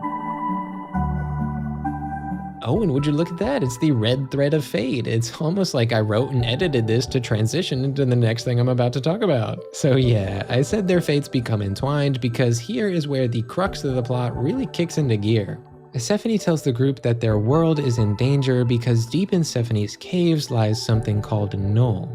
Basically, this is a big ball of defense mechanisms that's been brewing in the depths of Stephanie. It's the side of Stephanie that sees the threat of annihilation from the outside world and tries to spark new ways for the island to survive and thrive through that. This is a necessary thing to have in nature if one wants to survive. You do sometimes have to look for the worst in the world in order to adapt or avoid it. and sometimes this can really help you grow. However, Sephony Island is under more threat than ever due to the global climate change that was caused by humans. So Null, as a defense mechanism, is like, okay, well, what if I wiped out humanity and most other species? Wouldn't that then balance out the environment? Like I said though, this is just one aspect of Sephony, just like how any one person's defense mechanisms don't make the totality of who they are. And they probably don't even want many of those things to be triggered anyway. So Sephony here is kind of fighting internally, trying to keep Null in check so that the virus isn't released. However, Sephony can predict that in 50 years, it'll be too strong to hold back.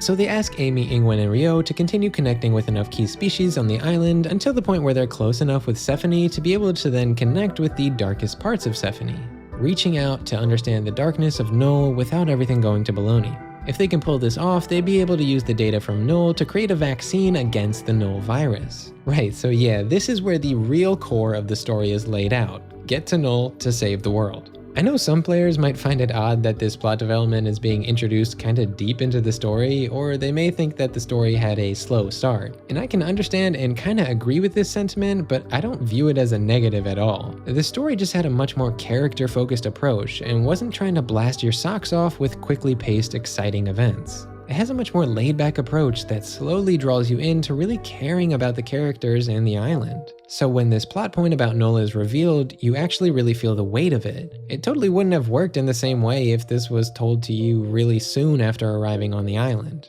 Speaking of, it's actually been a while since we did arrive here, and rescue could come any day now, right? And when it does come, how will the international politics of the three countries involved in the mission cause conflict over what to do about the whole Null situation?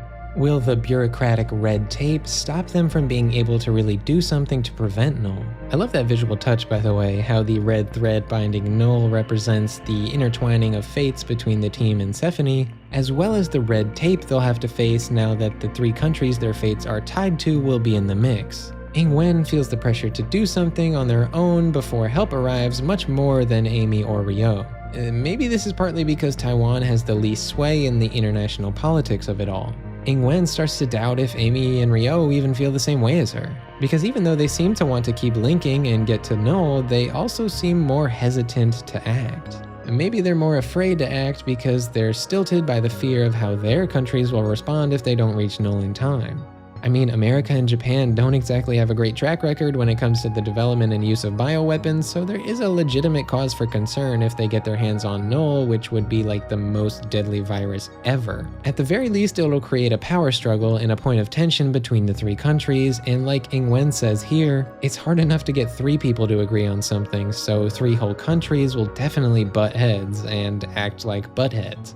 Despite all the hesitation, everyone does agree to continue diving deeper into the caves of Sephony, but first Sephony suggests that they head to the surface to rest. Ryo has this moment here when he realizes he does in fact need to rest, but didn't quite realize it until he was told. This is one more little hint towards showing that Ryo is not the most in tune with his body's needs and prioritizes work over his well-being at times. There will be plenty more personal details of the characters like this one to explore as the game goes on, because as they've connected deeper with Sephony, it's not just them that's changing and learning, but Sephony itself is learning and changing too based on what it's learned about them.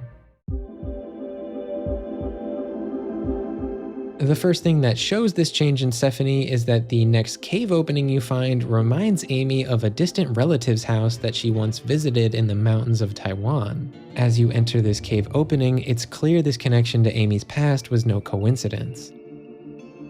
This was one of my favorite moments in the game, like super mind-blowing stuff. It's like Sephony has started to contort its physical landscape to reflect the memories and mental framework of our main characters. It was smartly established with the last key species that Sephony is able to change its topography according to its whims. Like right here, we see a huge change to that topography. This cave has reformed itself to resemble fragmented memories of Amy's hometown, Bloomington, Illinois. It's all scattered with a controlled chaos in ways that confound imagination. There's so much to take in, but the one thing you definitely won't miss is the third key species way down at the end of the tunnel. I think this could represent in a subtle way Amy's tendency to have tunnel vision on the mission when playing the role of a leader, with the way that the end goal is always there in view.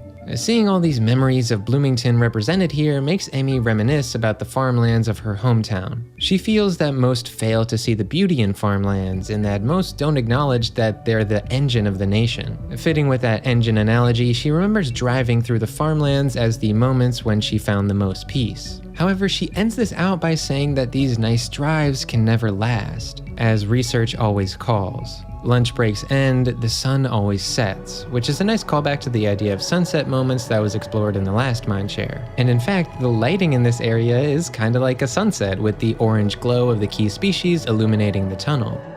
And actually, wait, isn't that like the Anodyne 2 egg? Or it could be a reference to whatever this egg is. We'll see. No, really, we'll get more into that bit later, but first we gotta find a way to even get to the end of the tunnel. And this is where the level design of Sephony reaches the bee's knees tier. The way forward somehow feels mysterious and intuitive at the same time. The path is never direct, but the options are never overwhelming, so you can always figure out where to go next. Actually, with all the highway imagery, it's interesting that the path forward is anything but a straight shot highway. I think this could reflect Amy's path in life, like how it seems straightforward. She's still living in her hometown and works in the same field as her mom and grandma, and even works directly with her mom. However, it wasn't a straightforward path to get there, and Amy had to go through a lot to find herself at this point. Along this path of broken roads, the first guiding light you run into is this weird hologram that ends up representing Amy's mom. The hologram looks like it came straight out of a Mindshare, and yeah, these short little interactions are kind of the same idea as that Mindshare stuff, but on a smaller scale. We see little moments, from the mundane to the important, all frozen in the mind for one reason or another, waiting to be re-experienced or ignored completely if you want. Obviously, I'm obsessed with this story, so I didn't ignore a single one, so let's get into it. This first memory here is the moment when Amy brought Ingwen and Ryo to the Bloomington labs she and her mother work at. Amy's impressed by how welcoming her mother is, and it shows how she looks in reverence at her mother's leadership style. It's definitely a big influence on Amy's desire to be a leader herself. Much like the fragmented roads, these short cutscenes are fragmented as well and jump from subject to subject. Like, the next cutscene is about the struggle to have time to pass down / expose your culture to your kid while they grow up in America. Because American work culture is so demanding, parents don't have time to learn recipes from their family and pass down important cultural lessons. This serves to homogenize the culture of America, which benefits those that dominate that culture, because they can then more easily ostracize anyone expressing different cultures than what they deem as American. Also, the food that's pushed on kids in America by default is pretty bad, so you'll kinda even feel guilty for not having the time to give them something better. I think this reflects the first Mindshare we saw about fish, where Amy's mom taught her to cook a salmon dish. That scene implied that this had been put off by both of them due to work for a while, and the dish itself didn't seem to be connected to Amy's heritage. There's obviously nothing wrong with that, the scene just used that to highlight the difference between that and how when Amy did have the rare chance to go to a Chinese buffet and eat food that was closer to Taiwanese cuisine, it really struck a chord with her in a way that she didn't get from meals at home. This is all building up the feeling of Amy growing up somewhat distant from Taiwanese culture. One of the biggest parts of any culture is language, and so that's the topic the next cutscene explores. Amy's mom reveals that although her great-grandparents on both sides immigrated from Taiwan, neither her mother nor father speak any Chinese. Now, obviously there's nothing wrong with a parent not teaching their kid a second language for many reasons. However, I can imagine that the racist pressure to assimilate at the time was so bad that they might not have even felt safe to even teach their kids Chinese. Thankfully these days times are changing a bit, and generations of kids like Ryo and Ingwen are encouraged to learn multiple languages. It's still not totally uncomplicated though, as the ability to learn multiple languages is a privilege not all are afforded. So those who can't are sometimes seen as less than and excluded. On the other hand, people face racism for speaking certain foreign languages in certain countries. It's a very complicated subject that affects all the main characters in different ways. Like, Amy only speaks English, but never faced discrimination for that, and in America, speaking Chinese in public in the rural Midwest most likely would have meant experiencing discrimination. In contrast, Ryo and Ingwen being able to speak a foreign language, English, is seen as a status symbol and an important skill in their home countries.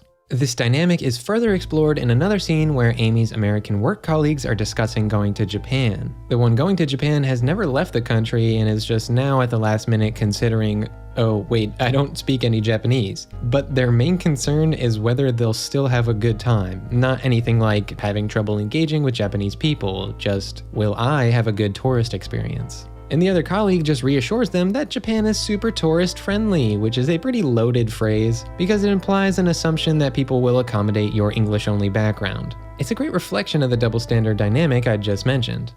Excuse me. Sprechen Sie English? Yeah, of course. Yeah? Do you speak German for a change? What?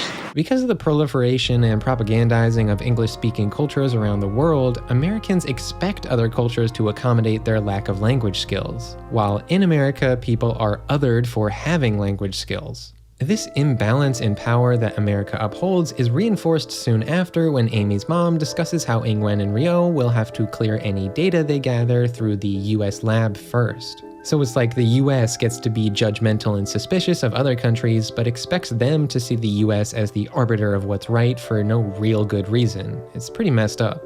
But you know, what is this Bloomington lab really? Just outside, there are kids wondering if it's in service to the military, mass manipulation of oil markets, or something that's just boring. The one kid is like, I don't know, I don't believe any of that conspiracy stuff, maybe I'll work there one day. I think this might reflect Amy's lack of questioning of her lab's motivations, and by extension, the US government's motivations in all this. This is reinforced when Amy gets closer to the lab and ponders why she works there. She feels proud that her lab serves her community and country, but conflicted about how suspicious they are about other countries. This theme is nicely built upon in the dynamic explored with Amy's family's immigration story. On both parents' sides, it was Amy's great-grandparents who immigrated to America. Their families really planted their roots there and were just as American as anyone else. However, because of them being Taiwanese, it's pretty certain they faced discrimination. For Amy's great-grandparents, it would have been an extremely hard time to immigrate to America because of all the anti-Asian immigration bigotry around that time. I'm not sure the exact timeline they moved, of course, but it might have been roughly around the time things like the Immigration Act of 1924, which is also known as the Asian Exclusion Act, got enacted. This was a racist policy that made it near impossible to move from Taiwan or anywhere in Asia to America, even though it was already extremely difficult to do so before the Immigration Act of 1924.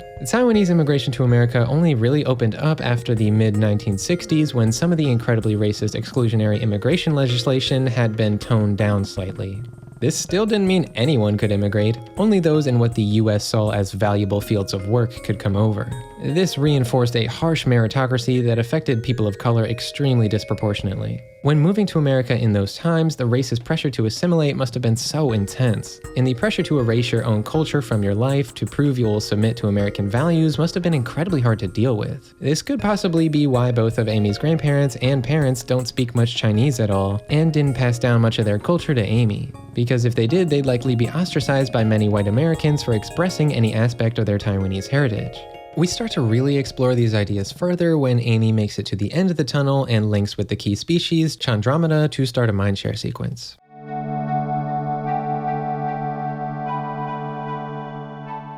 This mindshare is different from the previous ones though.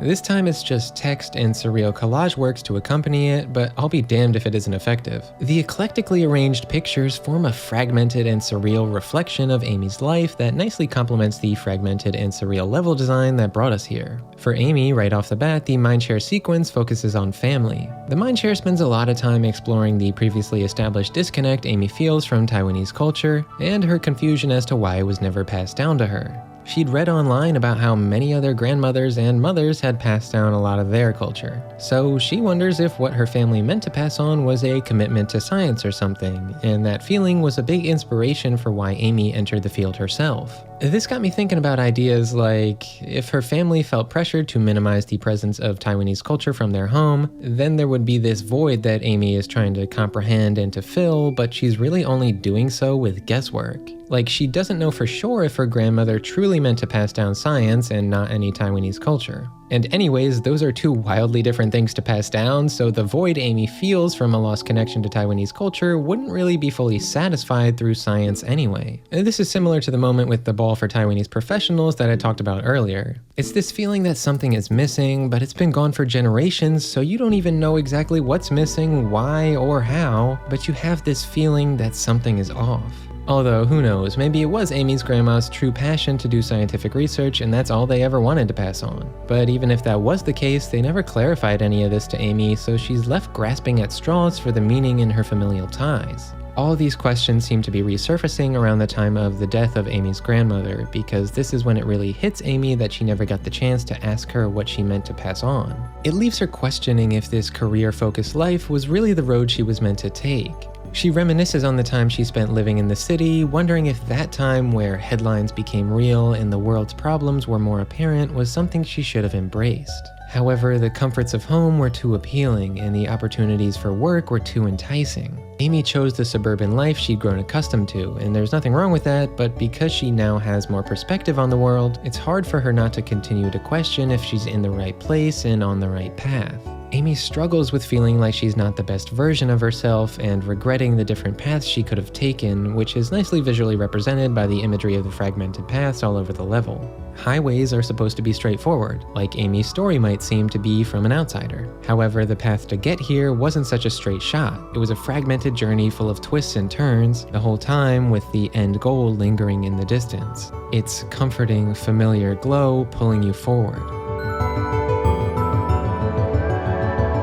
There's more in this mindshare I didn't cover, like another amazing little anecdote about how isolating it can be to live in a country where you don't speak the language. However, I do need to keep this video under 50 hours, so I'll just say that all these little stories in these mindshares, seemingly insignificant at times, come together to be so much more than the sum of their parts. I found myself crying at moments that I can't quite articulate why, but that's the beauty of this writing style.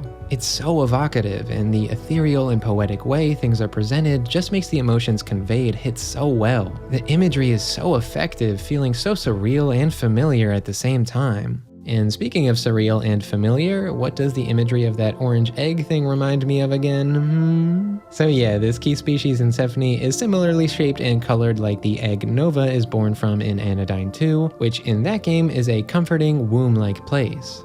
Amy is always following in her grandmother and mother's footsteps, living in the same small town, working the same type of job, all motivated very heavily by the comfort that brings. It's like she doesn't want to leave the nest, or womb if you want to fit the imagery here. However, Amy's not home right now. She's on Sephanie Island and she has none of the comforts she's used to and no guiding light. After reflecting on what her heritage means to her and what path she should walk in life, Amy resolves that even though she has all these questions and doubts, she has to accept herself, if only for today, because she needs to press on and find her way. It's like, even though there could be 1,000 different yous if you've walked different paths, you have to accept the path you did choose and embrace who you are in this moment. Amy now has to make her way out of the tunnel that brought her here, so the tunnel vision / guiding light metaphor I've talked about now is flipped, because on the way out of the area, you no longer have a giant glowing goal leading you. I think this could be seen as marking Amy's independent growth and a change in how she started to view herself. This is reinforced by the new power-up you get that allows you to collect 3 power cells to build up a super long air dash. As we all know, when you finally accept yourself more and stop comparing yourself to others and doubting everything you do, you suddenly gain the ability to super air dash. Wait, actually, didn't that kind of happen in Celeste too? No, but really, I do think it fits the leaving the nest metaphor, as Amy can kind of fly now. So anyway, with this new ability, we can now explore even deeper into Sephanie, reaching Layer 3.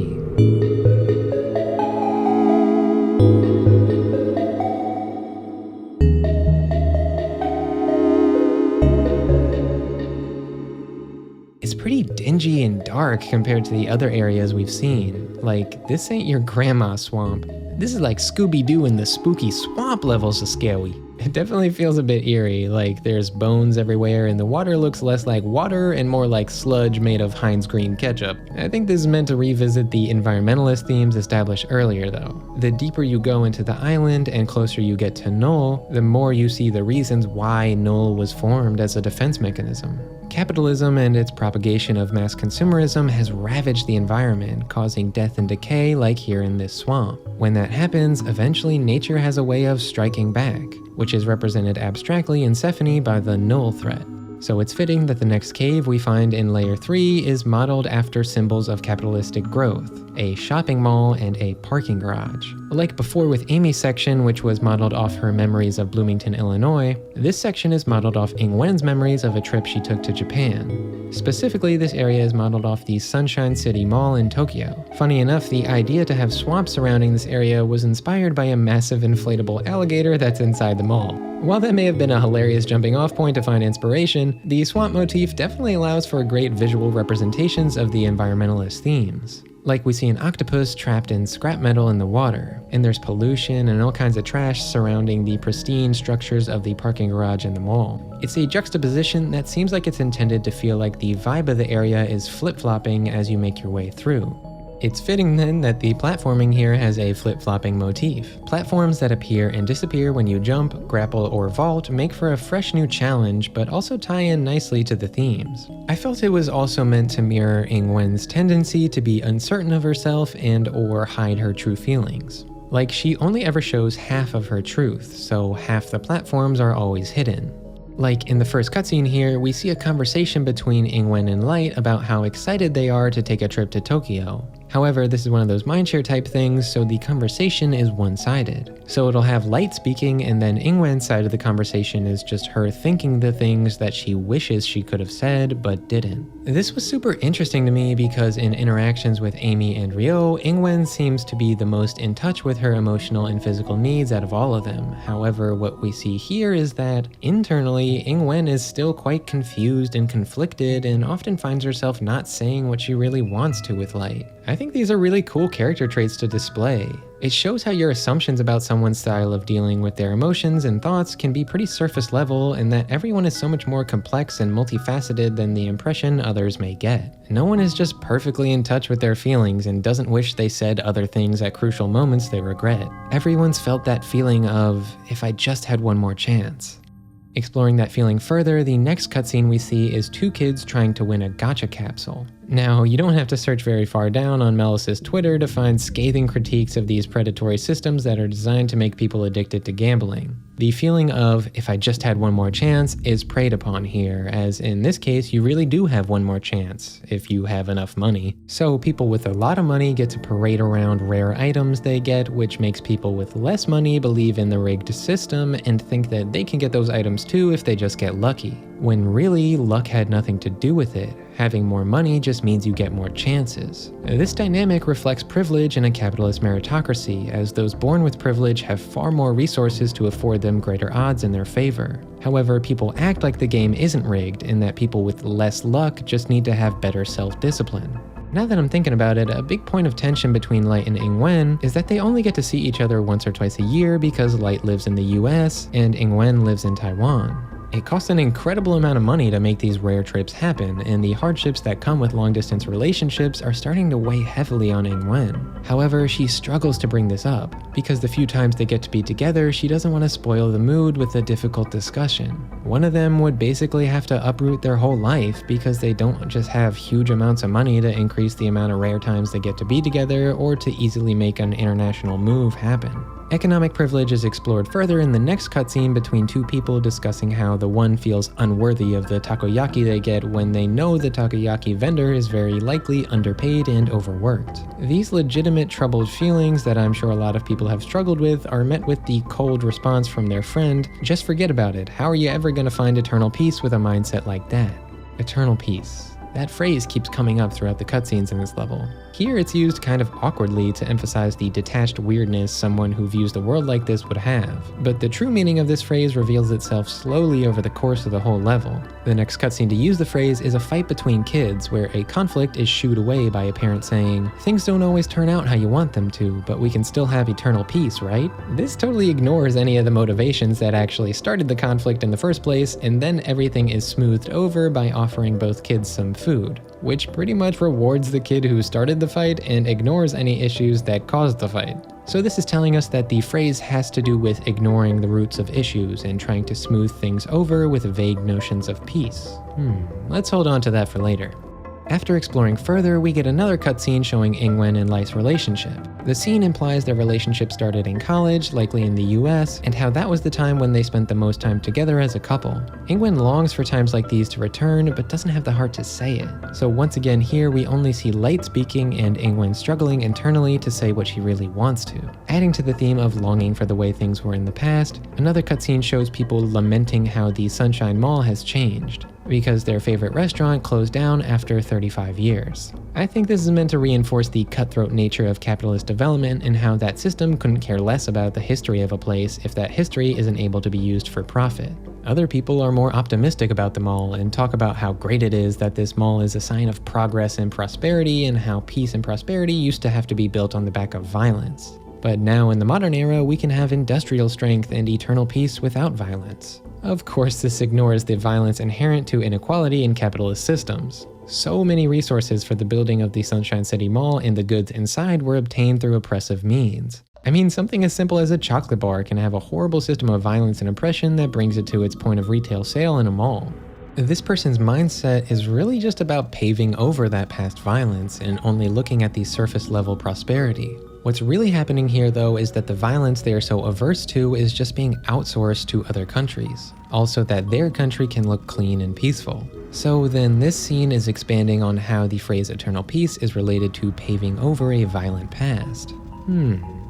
Fittingly, this is followed up by someone talking with Ingwen about how nice it is to see biologists cooperating between Japan and the US. They say, it's always better to support each other than to fight or complain, but they don't seem to care to expand on why the US and Japan might have a strained relationship in the first place. There's obviously the history from World War II that's being ignored, and so much more, but even ignoring that, when looking at how the US has treated Japan solely in the context of what's happened in Sephanie on this specific expedition, we've only really seen the US act like the global police. They're running the show and distrusting everyone, while they themselves are the ones being the most shady. Sephanie is asking us to question the veil of peace and cooperation and to look at what's really happening behind the scenes, as it's not so clear-cut. And there are always ways governments are trying to eke out whatever edges they can to exert political power.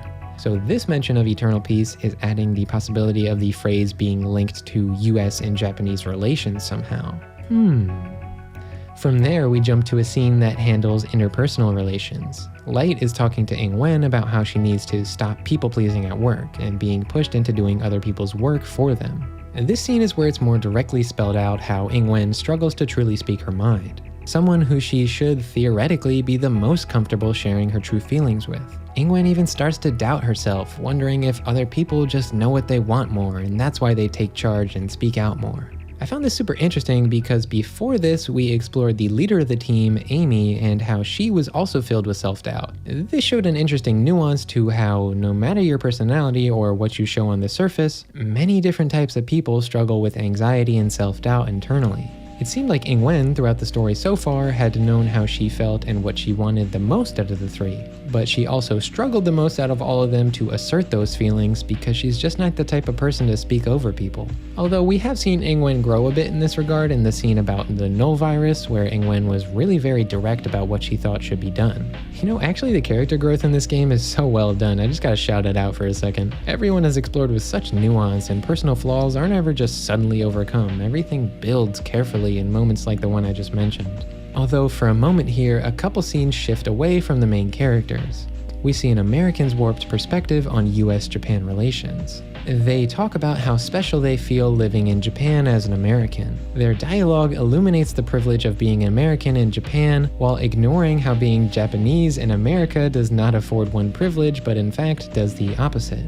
As you climb further in the level, we see someone looking down on that character, which makes sense since they're quite obsessed with Japanese culture and put it on a pedestal above all others. This person is an Idol fan who rambles on about how elevated their tastes are and that the hive mind formed in support of an idol is the peak of human expression. They say that maybe the moments in which they feel like one organism with these other people in the crowd worshipping the idol is what eternal peace must feel like. So I think this is meant to examine how crowd mentalities affect people and how it's easily exploited. I mean, this person just goes on poetically about how much more elevated idol appreciation is compared to other art when the whole idol industry is just that, an industry. It's systematically designed to manipulate masses into devoting their time and identity into worshiping someone else, which all serves to just get them to obsessively spend money on an idol in an easily controllable way. So I think this scene is commenting on how idol worship and crowd mentality affects people on these smaller scales, but I think it's also metaphorically trying to make a statement about when this mentality of worshiping an idol is applied on a larger scale to something like a government and a nation. For one example, Japan reinforced its imperial hierarchy by spreading mythology that the emperor and their family are descendants of Amaterasu, a literal god, and positioned the family as the head of the Shinto religion. This has been a pretty commonly used tactic to control masses of people throughout history all over the world. You use religion or other means to turn yourself into an idol to be worshipped. It makes people under your control feel like a part of something bigger and can have a euphoric effect that makes people easily susceptible to manipulation. It gives the government so much power because, you wouldn't question the words of God, right? And well, even if they were irrefutably proven to have done something horrible, people at the top controlled the systems of punishment and would never punish themselves, so you just gotta deal with it, I guess. On the theme of just having to deal with hierarchies, the next cutscene explores Ingwen's familial hierarchy and how she's forced to deal with her sister's explosive outbursts.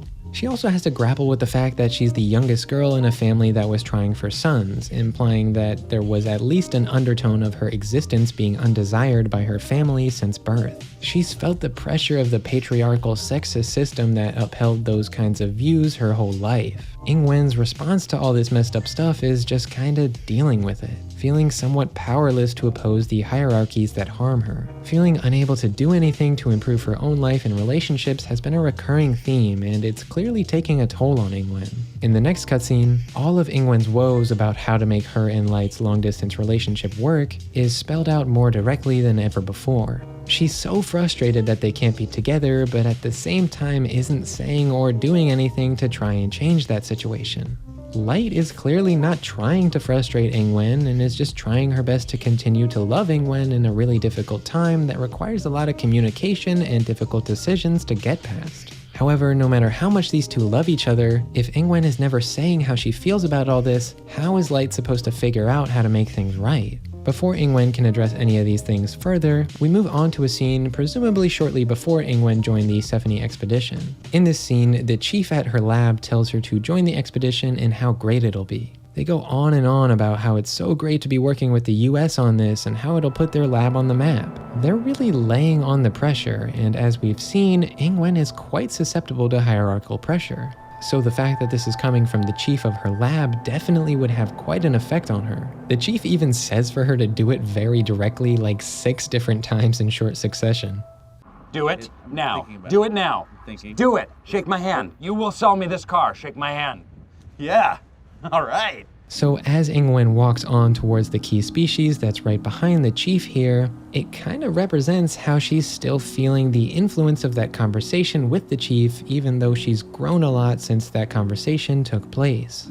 She's still going along with this mission without really questioning those who control the mission all that much. As we approach the next key species, Nemegnathi, we see a rock underneath with the inscription, "Pray for eternal peace." So what we've explored up to this point in the level was all centered around that phrase, eternal peace. On the national and personal scale, that phrase has been used for many different thematic meanings. In a general sense though, it's been about not acknowledging the truth in service of maintaining a vague notion of not disturbing a status quo that some call peace, and also kind of burying your feelings about it all. It's fitting then that the key species here, to me at least, looks to represent the nervous system. It's the complex web of feelings that are right under the surface that, sure, you can try to ignore, but you're still gonna feel the effects of those feelings regardless. When we link with this key species, we get sent into another beautiful mindshare. Much like how Amy's mindshare established why she got into the scientific field, right off the bat, Ingwen's mindshare does the same by establishing Ingwen's fascination with biology by recalling a trip to a cave she took as a kid. Her interest in cave biology gives more weight to why she might feel deep connections with Sephenie's caves, which I thought was a nice touch. Also, she describes the beetles and lizards in the cave huddling up in a line for warmth, but they never get too warm. This balance of hot and cool is an important theme that will continue to build through the mindshare. Here, I think it's exploring a more literal side to the theme, like how the Earth and pretty much all life needs a careful balance of temperatures to survive. The environmentalist themes inherent to that idea get explored in the next moment of the mindshare when Ingwen remembers summers in Taipei being super hot and only getting super hotter. She remembers crying to her mom, thinking that one year it'd be impossibly hot. I like to think this is meant to show a bit of the intuition that kids have for something in the world being wrong, which in this case is the environment degrading. Ingwen's mom is pretty optimistic about the environment at this time, though. She reassures Ingwen that unlike her grandma's generation who thought just recycling was enough, today's government was actually doing something about the problem. Even America, she says. Ugh, the well-intentioned optimism people have had for so many decades now really stings when you look at it with hindsight, huh? Now, this bit also established Ingwen's mom being employed by the Taiwanese government. Ingwen imagined her mom's government job as being more directly involved with healing the world. However, Ingwen was disappointed when she found out that really her mom's job was just convincing ultra-rich people to invest in anything but world-destroying oil and other polluting industries. And of course also rockets to escape once they've burned through the Earth's finite resources. This is a theme even the ocean explored really well too. It's the idea of how capitalists will always choose to double down on investing in destructive resources to save a few privileged people, rather than stopping pollution to save everyone. After all, scarcity consolidates power, so for them the mass destruction only serves to benefit them. Now, this mindshare is memories told from the perspective of when Ingwen was a kid, so she wasn't really able to understand the complexities of her mom's job then because it all seems so abstracted. I think this did a good job of bringing to light how, even as adults, most people's view of how the government actually does things is abstracted, myself included. I have no real clue about all the complexities of how someone would actually successfully push for positive environmental change in a governmental role. It seems like you'd basically be talking to empty chairs because a vast majority of governmental leaders only listen to money and power. And saving the environment doesn't equal immediate profit. Also, providing sustainable resources only makes controlling resources harder because renewable resources can't be made scarce, and therefore the market is harder to manipulate to serve those at the top of the hierarchy, so why would they care? You know, I like that this mindshare takes a more direct look at governments. It's usually something that's represented more abstractly in games, or even if it's more direct, it's usually just the big figureheads of governments that are depicted. The internal governmental process and lower seats in the hierarchy of governmental power usually aren't explored with the nuance they are here. But things start to get a little confusing around this time in the mindshare though. Ingwen recalls a time where she learned at summer camp about how caves maintained a cool temperature even in the ever-increasing heat of the summer. At the time, she suggested to her mom that they should live in a cave. Ingwen remembers that the counselor who taught her about the caves being cool got complained about by her mom and ended up being fired later. Not for the complaint, but instead for collusion and something related to expensive office chairs. Which is a bit odd because they're a camp counselor, not like a government official or something. Not gonna lie, this bit whooshed over my head the first time I read this. I think the hidden meaning of this is that Ingwen as a kid is mixing up a camp counselor with someone she heard about who serves on a governmental council. Her mom maybe was trying to tell her about corruption, most likely about where she worked and how someone who was a chairperson or something was fired for it. This ultra super went over my head because right after this, Ingwen says that it was a friend who told her this story of the counselor being fired and that this friend was always making up lies. I don't fully believe this to be the whole story here. Why would a kid be talking about collusion and expensive office chairs? Also, those were the exact kinds of things Ingwen was abstractly trying to understand her mom talking about earlier. I mean, yeah, she very well may have had a friend who lied a lot, but after this moment things get super surreal for a bit, with mixed memories everywhere. So I think it's safe to assume that was a jumble of mixed memories too. Yeah, so at this point in the mindshare, we begin to get a bit of memory soup. It starts with a description of a bunch of unexplainable bodily sensations that could possibly be Ingwen remembering getting the onyx implanted. I mean, the last cutscene we saw before the start of this mindshare was her conversation right before getting the onyx, so it would make sense. Ingwen's reactions to this surreal experience builds on the theme of Ingwen not wanting to show her inner struggles. Like here, even though she's losing her grip on reality, her instinct is to say she's okay. The pressure of the uncomfortable sensations keeps mounting until Ingwen remembers a leap she made. One where she landed in a pile of leaves, a cool breeze coming over her. Through this escape to a moment in her childhood where she felt free, she was finally able to find a balance for the previous sensations and is now actually doing okay. Ingwen continues to cool down the hot pressure she was feeling by reminiscing on the spring and when her grandma would make chilled green tea, and how her 10-year-old self would put her face on the cool plastic table cover, which was extremely relatable. It seems around this age was when Ingwen started to understand the pressures around her more. while still being at an age where it was all abstract and it was still okay for her to just be a kid. But in the back of her mind, that pressure was growing. To reflect this, suddenly an image of everyone important to her judgmentally looking at her with her head on the cool table breaks the peaceful image of her 10-year-old self at grandma's house. Ingwen, looking at her 10-year-old self, questions, "Do I care about Taiwan correctly?" This is an important phrase here, and it's further exploring the core conflict of what Ingwen is feeling. She's a sensitive person who, from quite a young age, has begun to internalize a general sense of societal pressure to conform, and she's also internalized the pressure and responsibility her mom bears in her job. Throughout her life, she's had to bury that 10-year-old self that embraced her raw emotions. As she's confronting these feelings she's buried during the mindshare, Ingwen dismisses all these thoughts she's having by saying that reminiscing is a luxury, and besides, her grandma's house got torn down and replaced by a shopping mall. She's basically telling herself that all those feelings from that time are in the past and should be forgotten. This imagery of her grandmother's house, which could be seen as that generation's memories and experiences, being paved over by an unfeeling capitalist machine, is meant to tie into those themes connected to the Sunshine City Mall that we'll get into a bit after this mindshare. So hold on to that idea. But right now, it mirrors how she had to bury her childhood self and feelings in order to join a society that wouldn't accept that kind of sensitivity and openness. The pressure Ingwen felt gets summed up in the phrase, "Do I care about Taiwan correctly?" Ingwen feels a lot of pressure from her mother, who worked in the Taiwanese government to represent Taiwan in a positive light. All the negative comments her mother made about others in the government not caring for Taiwan in the right way really stuck with Ingwen and has made her very self-conscious and causes her to always question if what she's doing is really the right thing.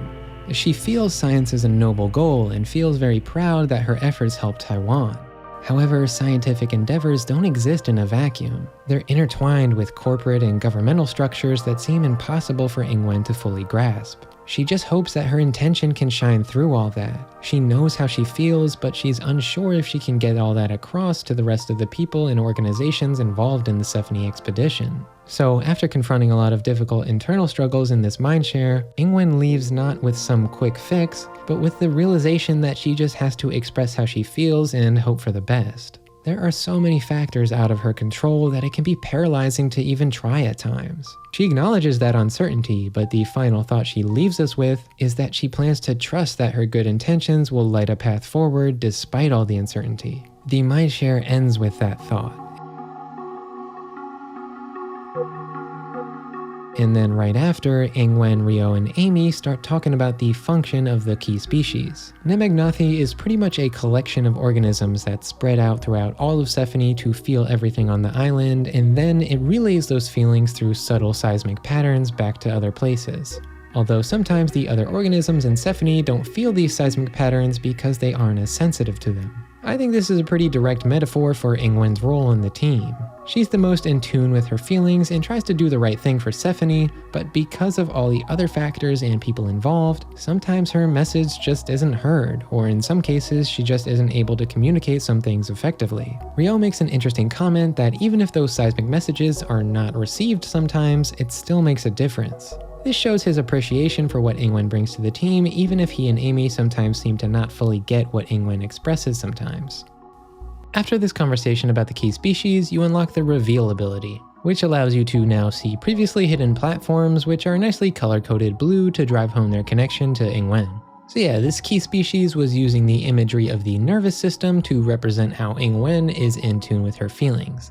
Now with the addition of the hidden blue paths, we could see a further connection in how these paths represent the hidden meanings that people give off that you can feel if you're a sensitive person. They could also represent that trusting your feelings will light a path forward, just like Ingwen said at the end of the mindshare. Speaking of hidden meanings, the next cutscene we get finally reveals the hidden meaning of the phrase eternal peace. Ryo suddenly remembers the significance of the rock with the inscription under the key species. It's a rock that exists in real life, in a courtyard right next to the Sunshine City Mall. It reads, "Pray for eternal peace." This rock was placed here in commemoration of what used to stand where Sunshine City is now. This land used to house Sugamo Prison. This prison was built to house political prisoners, and after World War II, it was used to house war criminals. After the occupation of Japan following World War II was over, most of these war criminals were pardoned or paroled. In the 70s, the prison was dismantled, and later the surrounding land was used for the Sunshine City Mall, with the only acknowledgement of this history being the Pray for Eternal Peace rock. What could have been an important historical reminder ends up coming off as not acknowledging any of Japan's wrongdoing in the past. Of course, this type of thing isn't a one-off occurrence. A vague call for peace is a tactic that's been used many times in many countries to wash away the sins of oppressive regimes or to justify future brutality. So all the themes that were being established before make a lot of sense in relation to this inscribed rock. It's about Japan warping the perception of its past with manipulative use of terms like peace, while also paving over the historical space with a big mall, which serves as a pretty overt symbol of capitalism and consumerism. It's like the prosperity the mall represents is trying to distract the masses from how not acknowledging a country's messed up past has harmful effects on the present. And this is a whole huge other topic, but the mass pardoning of Japanese war criminals after World War II and the fact that plenty of people in power during World War II were reappointed to high government positions later on makes it look like Japan and the other countries involved were pretty ready to move on and twist the truth about how bad things were in Japan's past.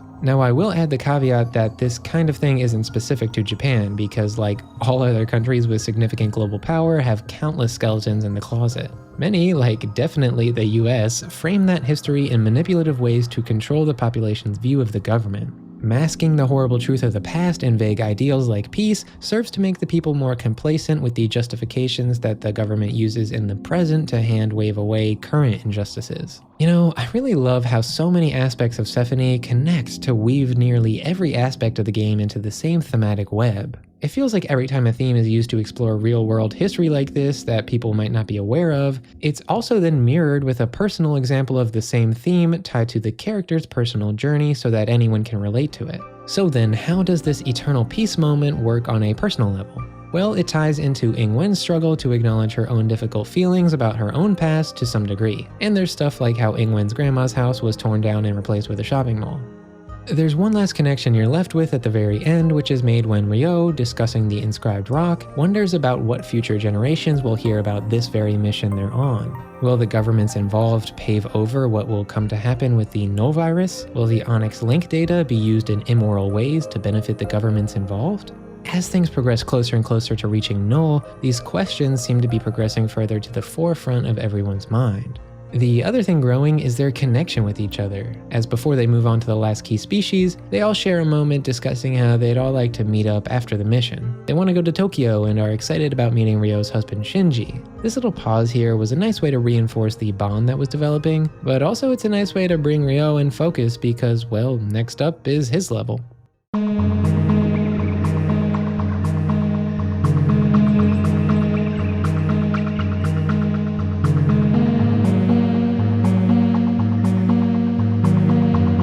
So yeah, after we did some more exploring, we find the cave that opens into Ryo's level. And the first thing we see is a cutscene of his husband, Shinji. It's a memory of a day trip they took out in nature, which is reflected in the woodland level design. The way Shinji talks about his trip, it seems like he really enjoyed the day, but that doing something like this is a rare occurrence. This is definitely setting up some of the problems Ryo will be examining throughout the course of the level. So appropriately then, this beautiful nature section is quite short and we quickly get to the city streets of Tokyo. Really early on, we run into a memory of Ryo's where this older dude who heard him speaking Chinese decided to chat up a storm. This older guy starts to ramble about his life in that unique way older people do when they don't have many connections in their life anymore, and so they start oversharing with strangers. Ryo makes a comment about how this guy seems lonely and that hearing Chinese must have taken him back to his childhood days in Taiwan. I think this guy's story is meant to reflect an anxiety Ryo may have about becoming lonely in the future, longing for those simpler times.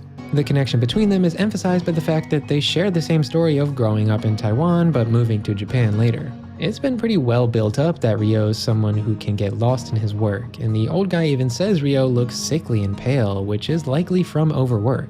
I think this is why we see a lot of the toxic mushroom imagery in this level. It represents the mindset of feeling averse to going outdoors and reflects Ryo's tendency to stay cooped up at work, which only makes him feel even more sick. Ryo seems able to press on in this state because he seems pretty detached from his physical needs, which was established well in earlier moments. It's interesting how lonely and depressing Ryo's section feels compared to Ingwen and Amy's. Like after you've left the Mushroom Forest intro, the whole color palette shifts to gray and green. Endless rain pours on the labyrinth of skyscrapers. Now, this might not be totally accurate, but I felt that there was much more space between cutscenes here too, making it feel even more lonely. When you do eventually make your way to the next cutscene, it's an intimate scene that should contrast the loneliness shown before, because here we see Ryo chilling in bed with his husband Shinji. However, an air of mild disconnection permeates the two's interaction. Ryo seems overly focused on reading his book, while Shinji tries to pull him into having a moment of bonding. This kind of focus switching is hard for Ryo, and he even admits to himself that he easily gets fixated on one thing, and that it contributes to tough moments like this with Shinji. Of course, their relationship isn't all tough moments though, as we see in the next cutscene with Shinji. This bit really shows the highlights of their relationship. It's a cute scene of them joking around and bonding when discussing their wedding. Ryo does cap it off with a twinge of self-doubt though. Internally, he questions if he's worked on himself enough to deserve to be in a marriage. It's a sad but relatable feeling, as most people, myself included, don't have all their problems and doubts sorted out before they get into committed relationships. But that's totally okay. Healthy relationships can be the perfect place to grow and support each other even if you don't feel like you deserve that support. You do deserve love and you are good enough. I don't know who out there needed to hear that, but I mean it. Everyone is worthy of love. Ryo continues through the city, climbing higher and higher and leaping between fragmented skyscrapers with no solid ground underneath, like no safety net.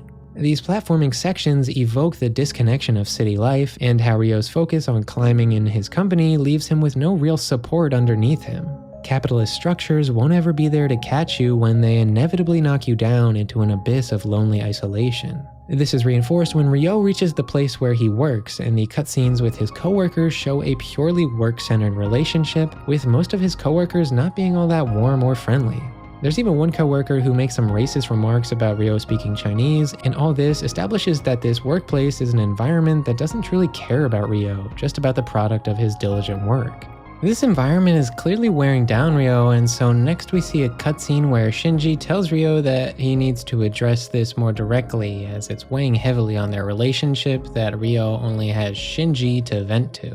This leaves an anxious mood in the air as you approach the key species of this area, Bathysmus. At first I thought this key species might be themed around a heart because of its visual design. On the surface this might make sense because love and relationships were the main focus of this level, but actually that only seems to work on a visual level. After linking, we actually find out the function of this key species is much more closer to the immune system. In Sephony Island, this key species serves as a fungal network, which is why we see all the mushroom imagery. It breaks down disease and decay, but also it seeks out and decomposes healthy life that it deems too weak to be useful to the ecosystem. On a less literal and more emotional level, I think this symbolism is meant to evoke a sense that Ryo's defense mechanisms of retreating into work in isolation, which maybe used to protect him, are now what's causing him anguish. The species also tracks how every species that it decomposed died on a physical and genetic level. It remembers that for later to determine what life to cull in the future. This could tie into the themes of the regret Ryo feels, and how his analytical side vividly holds on to the pain of the past and tries to proactively snuff out that pain from happening again by using unhealthy coping mechanisms. Enough about the key species' function though, because you know what always comes after linking with them. It's time for Ryo's mindshare.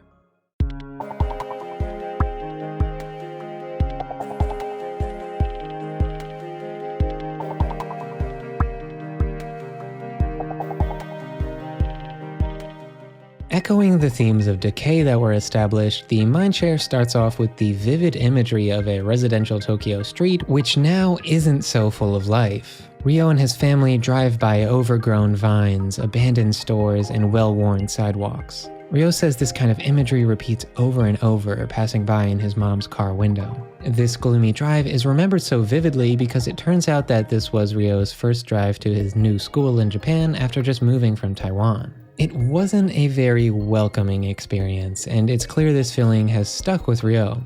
Ryo remembers an embarrassing moment where he walked into the wrong classroom, and he thinks to himself, thankfully no one remembers that, of course, except Ryo himself. Ugh, this hit me so hard. Like, I remember so many moments like this when I was a kid where I felt so embarrassed and kind of isolated from my peers. Sometimes over really small things, like what happened with Ryo here where he just walked into the wrong classroom. I know in hindsight that none of the other kids truly cared all that much about it, but those moments still affected me deeply and shaped my social anxieties to this day for sure. It could be that moments worse than the one in the classroom continued to happen to Ryo, so these subtle feelings of social rejection and isolation that built up might have been the cause of Ryo developing defense mechanisms where he isolates himself even further to avoid the pain of being forcefully isolated.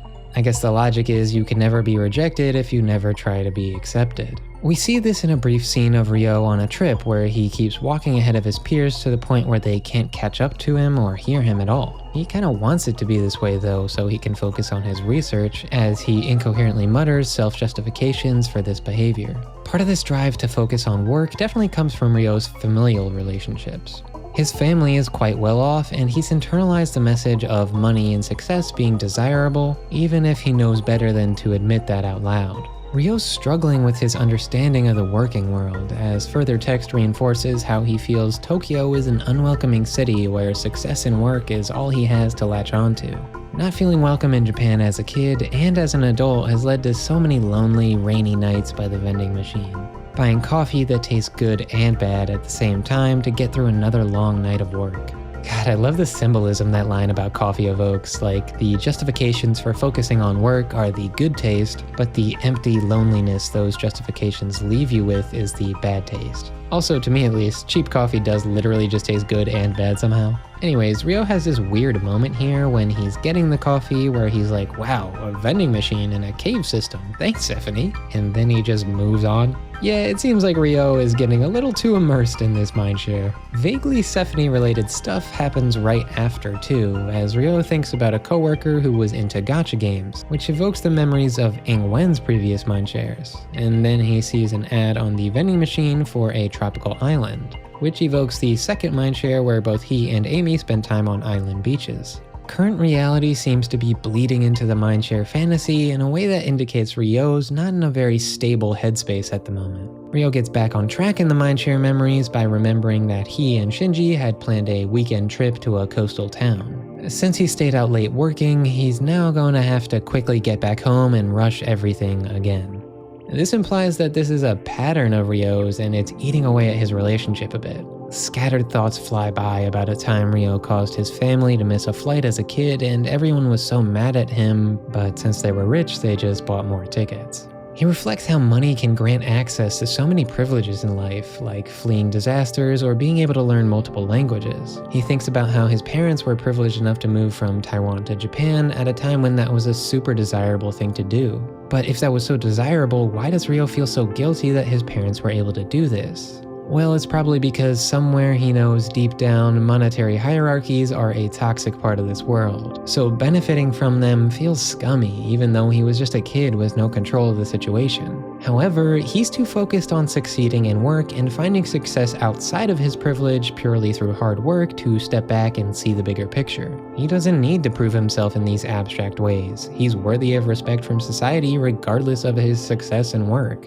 Ryo even feels like he compromises his morals as a scientist to succeed at work and seems so wrapped up in all this that the guilt underlying it all continues to go unaddressed. And because of that, his social life and mental health spiral downwards. However, he's finally found a place where this toxic mindset has been rewarded. Stephanie Island is the perfect place for Ryo to get lost in his research and work. Even though technically he's stranded here, it feels right. And I mean, considering Ryo's whole thing is feeling disconnected, the deep connections he's making on Stephanie Island that don't require him to address his unhealthy patterns must feel like such a relief. Ryo starts to get lost in the mindshare, trying to fumble his way home to Shinji, but tantalizing memories of the rewarding moments of work keep pulling him away. His mind drifts to thoughts of Shinji's unconditional love through all his flaws, but this isn't enough to ground Ryo, and work keeps pulling him away again and again.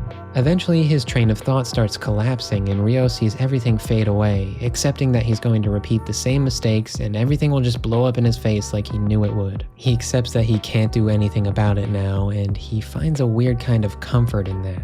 Self-destruction seems to be the only clarity in his life in this unhealthy mental state. Like, when you don't address any of your problems, everything starts to feel so out of control. All the way up until the dominoes finally finish falling, and there you are. Oddly, with nothing left to worry about, because all your worst worries have already come to pass. There's a toxic peace in this space, and it seems Ryo can't break out of the cycle that keeps bringing him here. Devoting himself to staying here on Sephine Island seems like the ultimate conclusion of this path he's going down. He would let everything but research fall away, and Sephine would accept him totally. He'd no longer have to wrestle with his Taiwanese-Japanese identity not being fully accepted in Japan. He'd no longer have to think about the accusations of generational wealth and laziness being thrown at him, which had led him to developing a complex where he feels the need to prove himself worthy outside of that wealth and privilege. All the things in life he's missed out on due to his ladder climbing would now be justified by this place that validates all the research he wants to lose himself in. On this really sour note, the mindshare ends with an eerie feeling in the air because none of these toxic thought patterns were resolved or meaningfully addressed. Ryo seems like he's ready to stay here on Sephine, researching the pain away. So yeah, the mindshare just kinda ends that way, and right after, we cut to the group as they briefly discuss the nature of the key species as a fungal network like I talked about before. Tying into the theme that this key species represents an immune system, now you have the ability to be more resistant to the poison mushrooms scattered around the level, so you can now walk through them. I think this new power reflects how Ryo hasn't quite addressed the toxicity within himself, but instead has fully embraced it. Also, you could interpret this link with an immune system as his defense mechanisms kicking in even further. Like his defense mechanisms are an immune system that protects him from the pain caused by the toxic areas of his life. This line of thematic thinking is further explored with the other new ability you get. You can now erase some tiles that you place down in the Onyx Link puzzle sections. I think this reflects how Ryo has now gotten better at erasing his true feelings. So yeah, these new abilities we've gotten seem to reflect how that mindshare connection didn't exactly go as smoothly as the others. Ryo doesn't seem to have progressed very much in coping with the issues presented, and he seems to have only embraced the downward spiral. In fact, shortly after walking away from the key species, the group starts talking and Ryo seems totally lost in the reality of the mindshare still. He starts talking incoherently and eventually he turns into one of those hologram people and disappears. It seems the Sephine mission has allowed the perfect conditions for Ryo to embrace his worst escapist tendencies and he aims to stay here forever. On Sephine, Ryo always knows what he has to do. He never feels lost and unsure, and is only ever rewarded for single-mindedly devoting himself to research. Obviously, their friend turning into a hologram and disappearing has sent Amy and Ingwen into a bit of a panic, and so they start to have a bit of a breakdown in communication as their very differing personality types butt heads about what to do next. Amy's tendencies to be a stern leader end up coming off as cold and callous towards Ingwen. And Ingwen is obviously hurt by being treated coldly in this stressful situation. Unfortunately, this reaction only makes Amy double down, as she doesn't understand the way Ingwen reacts to her because Amy is so stuck in playing this role. Amy feels like she's playing the role of a leader so much that she feels like more of a concept than just a genuine self. Like here, she really tries to put on the face of what she thinks a scientific leader should be, but she's aware of this and even internally questions how harsh she's being. As the two reach a boiling point, they suddenly break into a mindshare together. They have a heartfelt connection where Ingwen gets below the facade and calls out Amy for acting detached and insensitive. Amy rightfully comes back with the criticism that Ingwen does depend on her to make the tough decisions and does rely on her to take the lead. They're both able to step back and realize that their personalities cause them to get caught in a loop, but here they manage to both apologize and acknowledge each other in a really touching moment of conflict resolution. I think it's much easier to break out of an argument loop when you focus on acknowledging each other's feelings instead of trying to feel like you've won the argument. Amy and Ingwen both acknowledged their role in a conflict, and they were able to de-escalate things by just trying to understand the roots of their behaviors more. It's kind of wild how rarely you see two characters in a piece of media acknowledge each other's feelings to be valid, and both admit they could do better as a way to resolve a conflict, and I was really happy to see it here in Sephine. This moment also ties into the themes of hot and cool reaching a balance. Shockingly, Amy and Ingwen's red and blue color coding is not a Pokemon reference, but is instead tying into the same theme brought up by Ingwen's level. Finding the balance of hot and cool is what brings moments of bliss, helps people heal, and on a much more literal level in the present case, it creates a cloud. Thematically, it represents how the difference between them coming together can help them if they embrace the benefits of that difference. And also because as a platformer, clouds help you bounce really high, so that helps too. All of this allows them to get a clear head and go back to the key species to hopefully catch Ryo and make him come to his senses. Unfortunately, when they get back there, Ryo has only dove further into detached escapism. He's telling himself he doesn't have a husband and that Shinji's just a streamer he follows. This reflects Ryo's feelings that he doesn't deserve to be married to Shinji and the guilt he feels that he hadn't figured out enough of his own problems before committing with Shinji, even though Shinji accepts Ryo, flaws and all. In his delirious state, Ryo keeps trying to convince Amy and Ingwen to stay at Sephony forever and that the null virus problem is like 50 years away, so what's the rush? Ingwen and Amy obviously aren't swayed, but they can't figure out how to break Ryo out of his delusions, so they decide that they should have Ryo link with the key species again. But this time, they will join the link, hoping to better understand what he's going through to help him.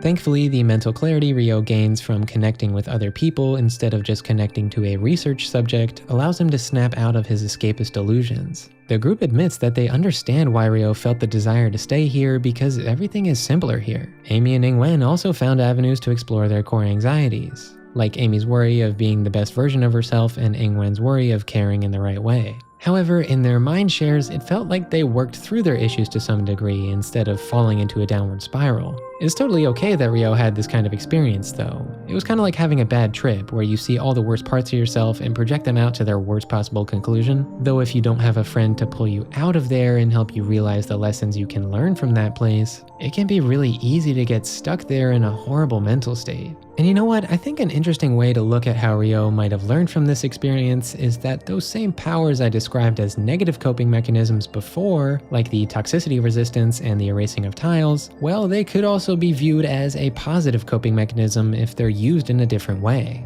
Being resilient to toxicity can help you get through really difficult times, or it can allow you to have enough tolerance to the pain that comes along with exploring the darkest parts of yourself, so that you can identify them and start to heal. The erasing of tiles could also be viewed as just letting things go, not being ignorant, but choosing what's best for you to leave behind. Of course, these lessons learned from Ryo going to this dark place would have been lost if he didn't have a bit of help from his friends. Thankfully, Amy and Ingwen were there for Ryo, and to drive home how their bond has progressed since the beginning of the game, they head back to the beach and once again share fish together. This time though, they found herbs and cooked it up real nice. Even better than me when I'm cooking in the Zumbinis pizza game. They toasted this amazing fish by saying, "To Team Tasty Fish," which is really sweet and would make for really good Sephony merch is all I'm saying. All jokes aside though, this warm moment has an undercurrent of unease, as this was the last key species and so tomorrow the team has to face Null.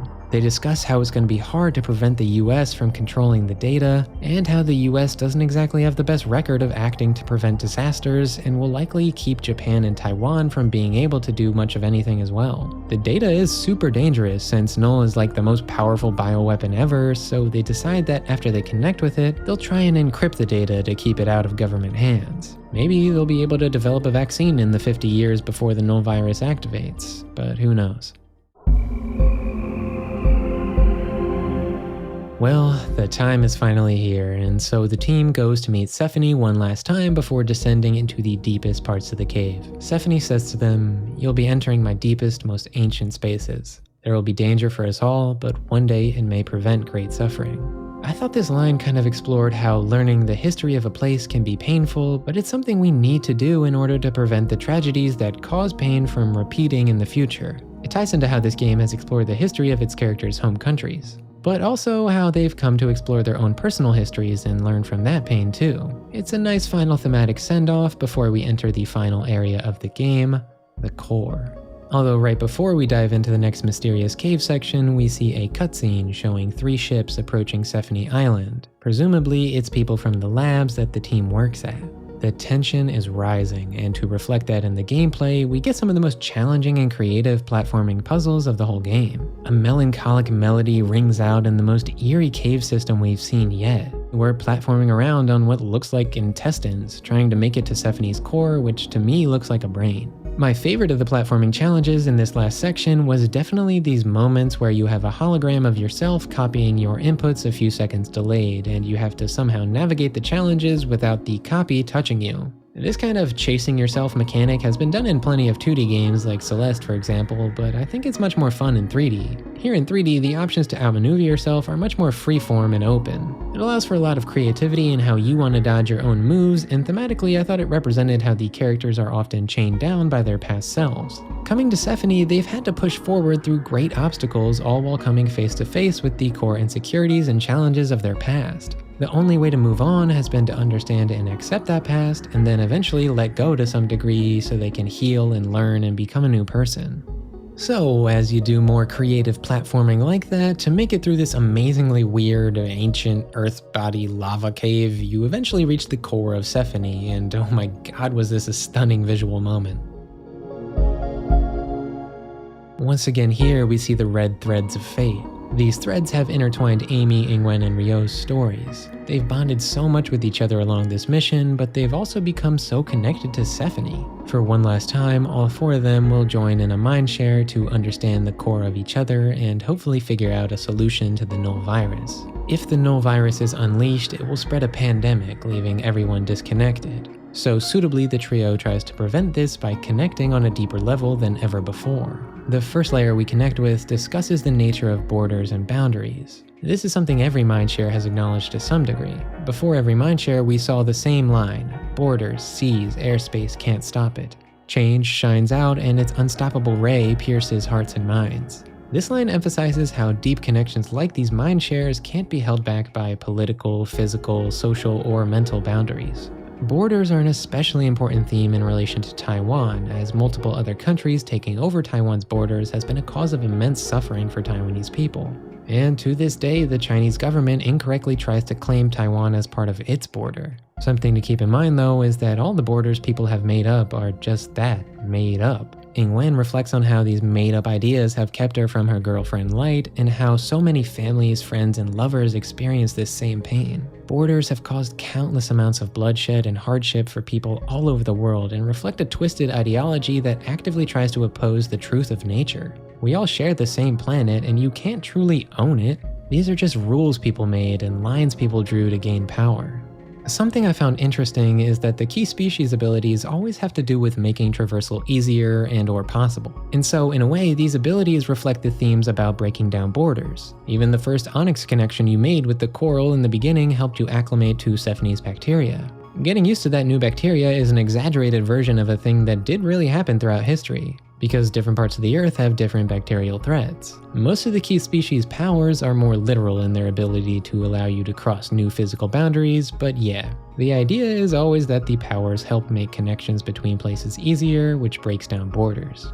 On a smaller, more personal scale, the borders of oneself are being explored here too. Is your self contained in just your brain, your consciousness, and your DNA? Is your self your whole body? So then do the autonomous microorganisms in and on your body count as your self too? If so, then wouldn't your body look like one of those microorganisms when looking from the scale of the entire Earth? So are we all one interlinked self on the cosmic scale? Just a result of the fate of some multi-billion years old particles being dictated by the laws of physics? Is our self just a concept like Amy worries about?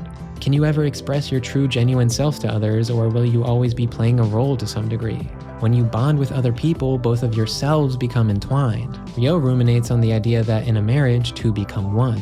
He worries that because he hadn't figured out his own self, he wasn't worthy of this bond. However, personally, I think the best way to get a deeper understanding of your individual self is to intertwine your fate with someone else, whether that be a friendship or a romance. Like Sephonie said, nothing calls into question what you are quite like meeting someone entirely different. There are so many cool ideas explored just through this first layer of the core alone, and at the end of the cutscene, Sephonie beckons you closer to understand even deeper. However, outside Sephonie's border lies the reminder of all the other borders of the rest of the world that you'd left behind on this mission. The ticking clock of the threat of the incoming ships just continues to grow. Thinking about Sephonie's borders reminded me of the design surrounding the island that looked like topography maps, which are maps that measure elevation and other things. Around the time these were first put into widespread use, they were used to gauge the amount of exploitable resources in an area. Notably, they were used by colonizers in places like America and India to fully exploit the natural resources on the land that they stole. Maybe this reflects how outside countries view Sephine Island, as a resource to be exploited. There's even a line earlier where the core-tailed snake in Amy's level talks about its worry that people will come and try to exploit its power cells as a source of energy. The threat of this exploitation looms from the ships at the shore, pressing us to go deeper to the next layer of Sephine's core.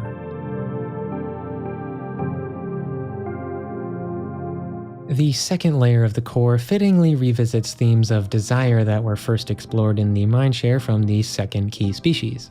While those scenes were more about how collective desire shaped the Earth, this section is more personal. We see the three different perspectives on what desire means to the characters. Amy sees envy and nostalgia as what drives desire, calling back to how her nostalgia for her hometown was a major factor in the desires that put her on her current life path. The envy bit kinda threw me for a loop though, because I don't remember specific times Amy seemed really jealous. But maybe it's indicative of her tendency to look back wondering what could have been in her life if she had taken a different path, like if she had stayed in the city. Or maybe it's in reference to Amy's feelings of missing out on her Taiwanese culture being passed down, because she sees people on the internet having that and feels like she's missing something. I'm not entirely sure, but it was super interesting how this late into the game, Sephine is still making me reframe and reconsider how I view the characters through the different ways its themes are explored. It feels like every theme that gets brought up then gets re-examined at least once, and in this example, I love how just 2 words from Amy can make me rethink things about her character in such an interesting way.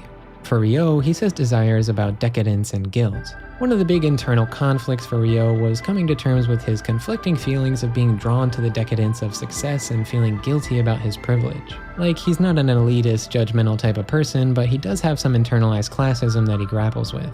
Ryo questions if desire would have the same luster without the excitement that comes with going against a guilty feeling. It brings up interesting ideas of how shame and guilt can become a part of what makes something appealing to someone. But like, if you're aware of why you're feeling that guilt and you understand it in a healthy way, there's nothing wrong with turning that guilty energy into excitement. But for Ryo, this is definitely something he struggles to come to terms with, leading to him feeling even more shame for being excited by shame. Ing-wen sees desire as stupidity and longing, which reflects one of her core internal struggles of longing to be with light, but not being able to bring herself to say how she really feels. Ing-wen judges herself as being stupid for wanting things that seem impossible to her, like Light moving to Taiwan. However, it only seems stupid to her because she's so conflict averse, so she won't clear the air about it at all with Light. It's totally normal to long for things that are extremely difficult or even impossible, but you do gotta talk about it or else those emotions stew and turn negative. So all 3 characters describe desire in ways that were kinda critical of themselves. Sephine justifiably questions if all desire to them is so grim. Amy clarifies that they do have positive desires, like making the world a better place and fulfilling their ideals, and that's true and important to acknowledge, but those things aren't quite as personal to the characters. Like their ideals, they're not quite the gut reaction desires that spring to their heads. But I think it's interesting that their minds jumped to the negative side of desire initially and how their perspectives reflected their issues that were brought up in earlier Mindshares. I think this highlights how the problems they've been grappling with in the Mindshares weren't just instantly resolved. Like, those problems still linger. They're going to have to continue to work on the things they identified even after leaving Sephine. Here, as they approach Null, they're re-examining themselves, exploring what they've learned, even if it's difficult or negative. Ryo chimes in, questioning if being led to Null has been a burden or a gift. On the one hand, they've learned so much about themselves and felt an intense connection, but on the other hand, they're now responsible for the fate of the world. However, Ing-wen sees it in not so binary terms. She sees it as their desires intertwining with Sephine's in a way that laid all this out to be fate. No one is to blame. Amy, Ing-wen, and Ryo have had the threads of their desires, thoughts, and actions connect in a profound way on Sephine Island. It meant different things to all of them, but across the board they've learned a lot about themselves and each other, and they've become a lot closer over the course of the game. So to highlight that bond, when they connect with the 3rd layer of Null, we see a mix of all 3 of their experiences. It makes for a nice thematic cap-off to emphasize how the characters have changed and grown. Ing-wen's bit is a vivid memory of a tender moment of connection with a childhood friend, who I presume is Light, since otherwise this moment wouldn't be quite as relevant to Ing-wen's story, but yeah, it's not specified. Anyways, the point of this scene is that Ing-wen is remembering a bond they've shared in a simpler time, and it shows how she wants to go back to that and heal the rift in her current relationship. Amy's bit calls back to her love of aimless driving and how it allows her to be in the moment. One of her biggest struggles was constantly questioning herself and her decisions, so it's nice to see her embracing the side of herself that can let go, live in the moment, and just drive with no destination. She also recalls a moment where her mom drove her home where she wasn't a leader and was helplessly reliant. All of this shows how she's grown and become more self-aware of how the roles she takes on affect her.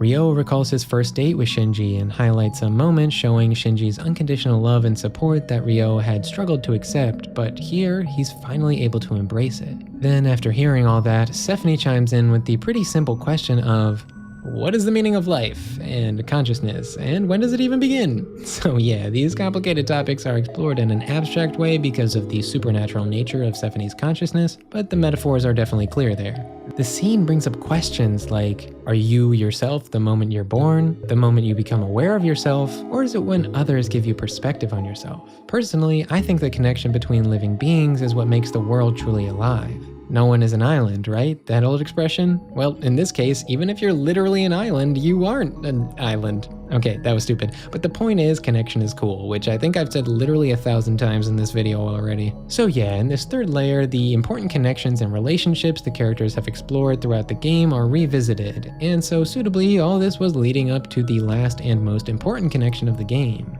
connecting with Null. You'd think this moment would kinda be more scary because of the threat Null poses, but instead the team remarks on Null's surprising beauty. Null represents a part of the cycles of life and death, the give and take of nature, the balance that brings beauty to life. We've reached into the darkest depths of all our characters, but now it's time to reach into the darkest elements of nature itself. Null represents the destructive forces that make life possible, and so it threatens to wipe out humanity because humanity is the main threat to all other life on Earth. In 50 years, it will basically hit a reset button on all life, unless Team Tastyfish can connect deeply with this side of nature to understand its history and relationship with humanity in order to prevent a future catastrophe. It's interesting because the team has acknowledged that really they can only hope to make a vaccine at this point. They can't prevent the Null virus. Humanity has gone too far in damaging the Earth already, and now we can only hope to minimize future damage, but still, this is critical in our species' survival. This all ties in with the environmentalist themes of how, in real life, humans have damaged the planet's climate so much that basically we have a ticking clock to figure out how to minimize future damage so that we can figure out a way to survive against the inevitable threats that the damaged Earth will throw back at us. In this moment, the team tries their best to connect with and come to grips with these heavy realities by color matching tiles. I'm kidding, but yeah, it's a video game. Things are abstract, okay? So as we play out one of the best puzzle sequences so far, things feel good and like we're reaching an end, right? But suddenly, when you're 3/4 of the way done, things get all messed up as the ships on the shore finally break the island's barrier and sever your connection to Null. We suddenly cut to black after this and get put in Amy's perspective as she deliriously comes to grips with what's happening. This scene of Amy waking up really smartly calls back to the third layer of the Null connections in this really creative moment in the writing where the things Ingwen and Ryo say to her are references to that previous scene. This reminds us that that's as far as we got, and that we never really fully connected with Null. The team doesn't quite remember everything they experienced after their Onyx systems were removed when they were unconscious, and so even though they have vague memories of the Null virus threat coming in 50 years, they don't seem to have the same drive to prevent it. Now that their Onyx systems have been removed, all the data they gathered is mostly out of their hands. It's pretty much the least ideal scenario that they were specifically trying to avoid. Who knows what their labs and governments will use this data for? This definitely doesn't feel like a resolution, and when I first got here, I was expecting like 5 more minutes of cutscene at least. But the scene just wraps up with a lukewarm goodbye and a vague sentiment that the team should try to revisit Stephanie, but they don't think they'll be able to considering everything that's happened. I felt unsatisfied with how everything seemed to fall apart at the last minute, and it made me really want to do something about it. I even went back and tried to beat the final boss in as few turns as possible, just in the hopes that I could get a different ending or something, but no, this is how it's meant to feel. And as that sank in, I grew to love this ending to the main story. I think much like in Even the Ocean, Stephanie doesn't want to give you a happy resolution so easily, as real life is often more complicated than that. In the real world, 3 scientists probably couldn't solve the climate crisis in a few days by connecting with a magic island through their sci-fi brain implant thing by playing Tetris. Hell, 3 million scientists can't convince the world's governments and corporations to stop destroying the planet, and they've been trying to do that for well over 50 years. But that doesn't mean the game is ultra pessimistic, and I think the fact that this ending made me feel like I needed to go back and do something differently showed it was effective in getting me to feel something strongly. So even though this sudden ending leaves you with the sinking feeling that everything went wrong, after the credits roll, you're told there's now an epilogue you can play, so there is still hope that things could change. And let me tell you, that main game ending sets up your emotions perfectly for what comes next. Here in the epilogue, more than 50 years have passed, but somehow here we are back at the beginning? We see Sepphine wandering a landscape of broken pathways, trying to piece together all that's happened. It's made clear here that the surreal scenes of Sepphine from earlier in the game were in fact taking place over 50 years after the events of the main game. Severing the Onyx link with Null in the middle of it left Sepphine trapped in a hazy world of broken memories and broken paths never taken. However, suddenly someone arrives and introduces themselves as Gail Lim, Amy's grandchild. Okay, first of all, gotta point out the smart writing decision that since Amy's relationship with her mom and grandma were the most important relationships in her story, it's fitting that she's now a grandma herself. Anyways, Gail starts talking to Sepphine, explaining how the events of the Sepphine expedition have impacted the world. In the time since, the US had a border abolition movement, nicely calling back to previous themes about borders. Also, apparently, the Algonquian language of the Ojibwa people has risen back to prominence as Gail greets Sepphine with the phrase, Anin, Anishna Esiyayin, which basically means, hi, how are you? I thought this was a super nice detail that called back to themes of embracing indigenous cultures. Because this culture is the original people who live in the area that Amy's from, so it's cool to see the future generation in that area respecting the people who that land was stolen from. In particular, it made me think back to Amy's mindshare about the ball for Taiwanese professionals. It was kind of nice to see Amy's grandchild's generation is actually making a change and trying to bring an end to the things that left Amy feeling disconnected from her heritage. But there's one more very important event that Gail fills Sepphine in on. The Onyx data that was collected on the Sepphine mission was used not to find a vaccine to Null or to understand the magic in the space between 2 consciousnesses communicating, but instead to benefit a Google-like corporation. Yeah, the data collected on Connection helped create a search engine called Nixa that was actually intended to break out of corporate interests at first by focusing on conversation in context instead of scale and advertising. However, Gail says that eventually it was taken over by corporate control and its intended meaning was lost. And this reminded me of back in Ingwen's level when Ryo wondered about what future generations will hear about the mission. Unfortunately, much like the Sugamo prison situation, the true extent of what happened is not out in the open. Gail has had to dig for it. To Amy, Ingwen, and Ryo, Onyx was something more than just technology. It tapped into the unexplainable connections between living beings and their relationship to nature. So it's sad to see the data collected from those experiences used to serve corporate manipulation of connections made over the internet. I think this whole situation reflects how in real life, new tech like the internet or social media was envisioned at the beginning as something that would connect the world like never before. But corporations have been able to use it to make people feel more isolated than ever and to be more surveilled than ever. So yeah, anyways, as the development of Nixa tech was unfolding, the world was brought to the brink by climate change, and at the height of that crisis, the Null virus was unleashed. Now, does that sound familiar? Yeah, this game's story was heavily influenced by the real-world COVID-19 pandemic and, as I've mentioned before, our current climate crisis. Now, Amy, Ingwen, and Ryo were all left only feeling vaguely aware of the impending doom that would happen in 50 years. So it ends up being left to the younger generation that actually experiences the brunt of the tragedy 50 years later to figure out how to actually solve the problem as it's already happening. Obviously, it would have been ideal and much easier to prevent the problem in the first place.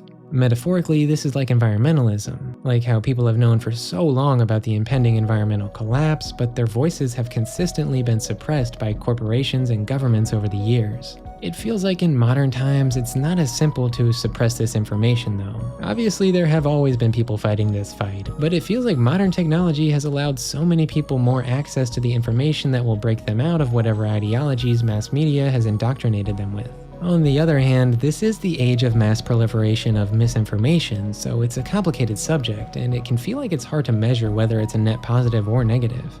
Now, the corporation that made Nixa definitely was aware on some level of the threat Null posed, but as we've seen in real life, big corporations have made record profits during the pandemic. So why would a system purely driven by profits care enough to prioritize preventing it? Crisis consolidates power further into large corporations' hands anyways. Gale actually works at the company responsible for Nixa because they always wanted to further understand what their grandma experienced with the Onyx system on Sephony Island. Amy was always vague about the subject, even up to her last days when the Null virus claimed her life. After Amy passed, Gale ended up finding an old hard drive of Amy's containing the data from the mission. Of course, this sparked their curiosity, but they couldn't get past the encryption, so they then tried to reach out to Ryo and Ingwen to try and get more info. Unfortunately, Ryo had already passed away, but Gale was able to reach his husband Shinji. Presumably because of the Null virus, they have to talk to each other on this kind of psychedelic, spaced-out Zoom call. I like this visual touch though, because it calls back to the visual styles of the Mindshare where the Onyx was first shown off, hinting that this video chat system probably uses the Nixa technology. Anyway, Shinji and Gale talk about how Ryo changed for the better after his experience on Sephony. Him and Shinji had therapy where they worked on their issues, and Ryo seemed to embrace his love life more. It's a really cute and touching conclusion to Ryo's arc. Oh, and I also really like Shinji's t-shirt. That's a cool design. So we learned a lot about Ryo and Shinji post-Sephony mission, but this convo didn't really bring us any hints as to a possible password for the hard drive, so Gale goes on to talk to Ingwen next. It was cool to see Ingwen still repping the knee pads and headband in her character design, but more importantly, she continued to rep studying biology, specifically epidemiology. So Gale tries to question Ingwen more about Null, but like Amy and Ryo, she doesn't seem to like to talk about it or remember it all that clearly because of the trauma caused by their disrupted connection. Ingwen is willing to talk about other things she does fully remember though, like the bond the three formed and of course the cute Team Tasty Fish moment. Gale leaves the conversation feeling a bit discouraged in their search for direct answers about Null, but really appreciated the opportunity to learn more about their grandma and Sephony and to connect with people close to Amy. As Gale reflected on this, something stuck out to them though.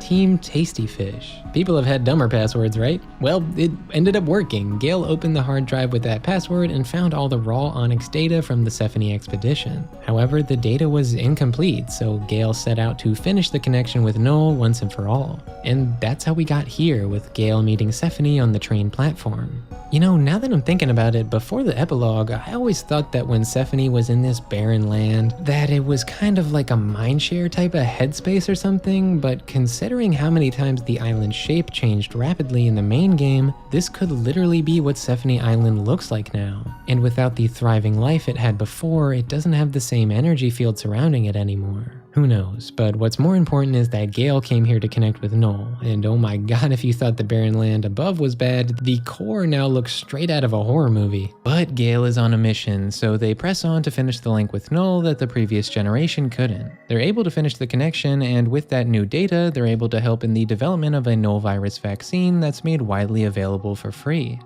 So, the Null virus created a pandemic that kept everyone separate and disconnected, and the way the main characters tried to stop it in the past was through connection and understanding, but corporate and governmental powers held them back. So it's cool that the way Null's threat was eventually resolved by Gale was through understanding and connecting with that past, and building on the knowledge that the previous generation left in order to change the future. So in the end, the message is that a new generation connecting with the knowledge of the past, pushing through corporate and governmental barriers to fight towards finding the truth, and then making what they found widely accessible is what allows the Earth to heal. For me, the parallels to how we can hope to combat climate change in this message are pretty clear, and the thematic connections to some of the stuff people have been through during COVID are definitely there. However, this is just the parts of the ending that I thought were somewhat easier to grasp. There is still one moment in the ending right after Gale connects with Null that really pickled my turnip and left me perplexed for a good while.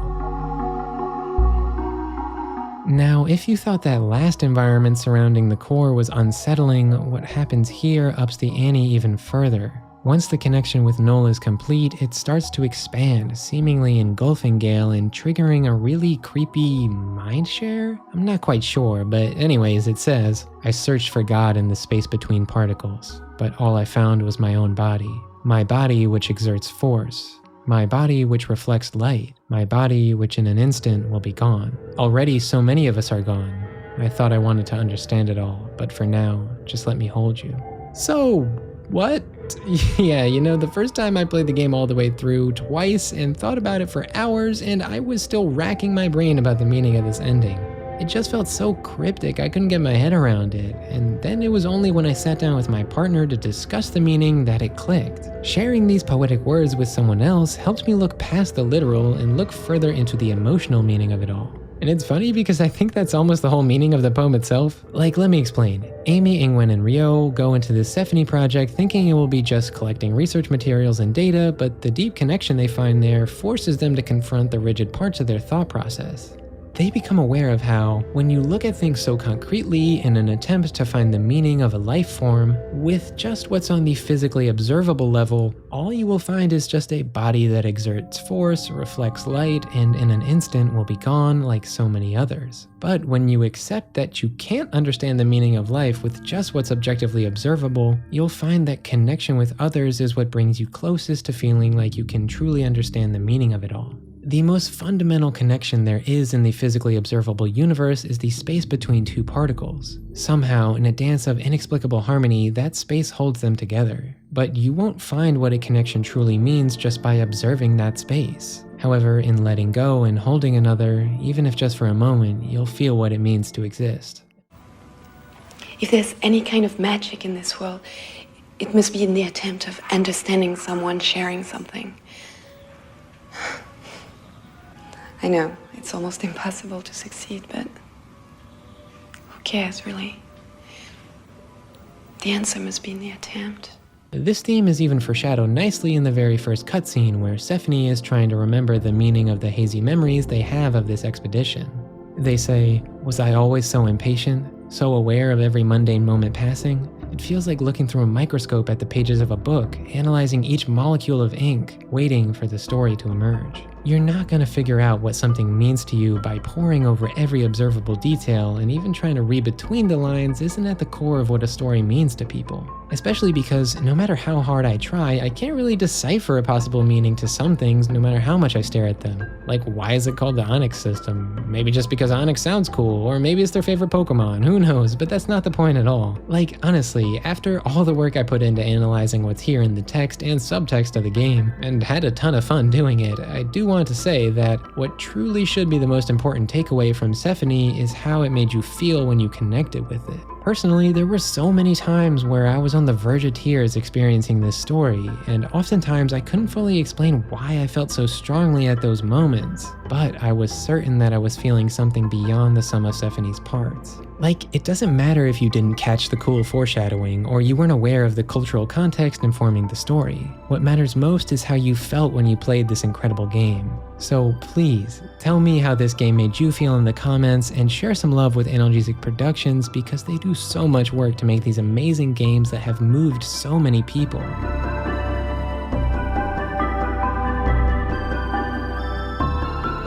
I just love that people like Analgesic Productions make art despite being so underappreciated for their incredible work. So often people get caught up in demanding mainstream art, movies, music, and games to be better. And it's totally reasonable because this art that they have major problems with is the only art being heavily pushed into the mass collective consciousness through market manipulation. So it's definitely worthwhile to critique where mainstream art fails, especially in demanding depictions of positive representation. But I think it's also important to seek out, appreciate, and elevate the fringe art that's already doing the things that people are asking for. As is written in the Great Tree Library, even the smallest work can be an important historical marker. Together, many people's small works can be an important voice against the blaring voice of popular narratives. So please support Analgesic Productions and all your other favorite small creators because they deserve it for making the world a more amazing place. Even if it feels like we're drifting through a massive ocean, isolated on our own beautiful island, that doesn't mean we shouldn't still yell out together into that vast sea about what we love and care about.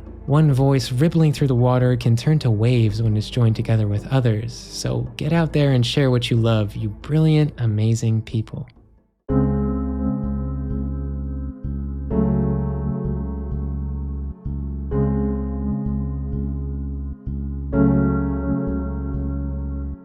So of course, this being an Analgesic Productions game, they've gotta have a neat little bit of post-game fun, right? The biggest addition here is the Bubble Adventure mode, which places hundreds of bubbles around the map for you to bounce off of that form creative platforming challenges, which really get you to master the platforming mechanics. This mode was so good that Netflix even made an anime movie about it. Okay, but really, as you start to collect bubbles and get to more and more obscure areas of the island, you'll probably stumble across the secret post-game door of secrets. Here we get to explore the prototype levels and see behind the curtain of the game's development. The more bubbles you collect, the more areas you unlock, and it was super fun to see some of the weird ideas that got left behind, like this hoverboard. The biggest unlock you get though is the ability to zoom ultra fast throughout the map, which makes searching for the post-game secret bubbles and items much quicker if you want to do that. So yeah, other than adding Gale as a playable character, that's about all for the post-game. There's not really extra lore here like there was in the Anodyne games, at least to my knowledge. Sephone's post-game is a bit more gameplay focused, and that's totally alright with me. Seeing the prototype stuff was also super interesting to me because basically no other devs showed this much of their process within the actual game itself. I find it kinda inspiring to see behind the scenes stuff like this. I mean, seeing some making of documentaries or behind the scenes kind of stuff for movies or music I liked as a kid definitely helped demystify the process for me and made me more inspired to make media myself. So yeah, that's the gist of the post game. Super fun stuff. If you're craving more story type stuff after the game though, I'd highly recommend checking out Marina and Melos' short stories that they post to their respective blogs. They post a really good variety of cool stuff there too. Like Marina has this one Charlie Brown fan comic that is way better than you ever thought a Charlie Brown fan comic could be, so you gotta check it out. Alright, well I think that's all I've got to say for today. This video is already way too long, so I'll just say thanks for watching and I hope you all have a nice day out there.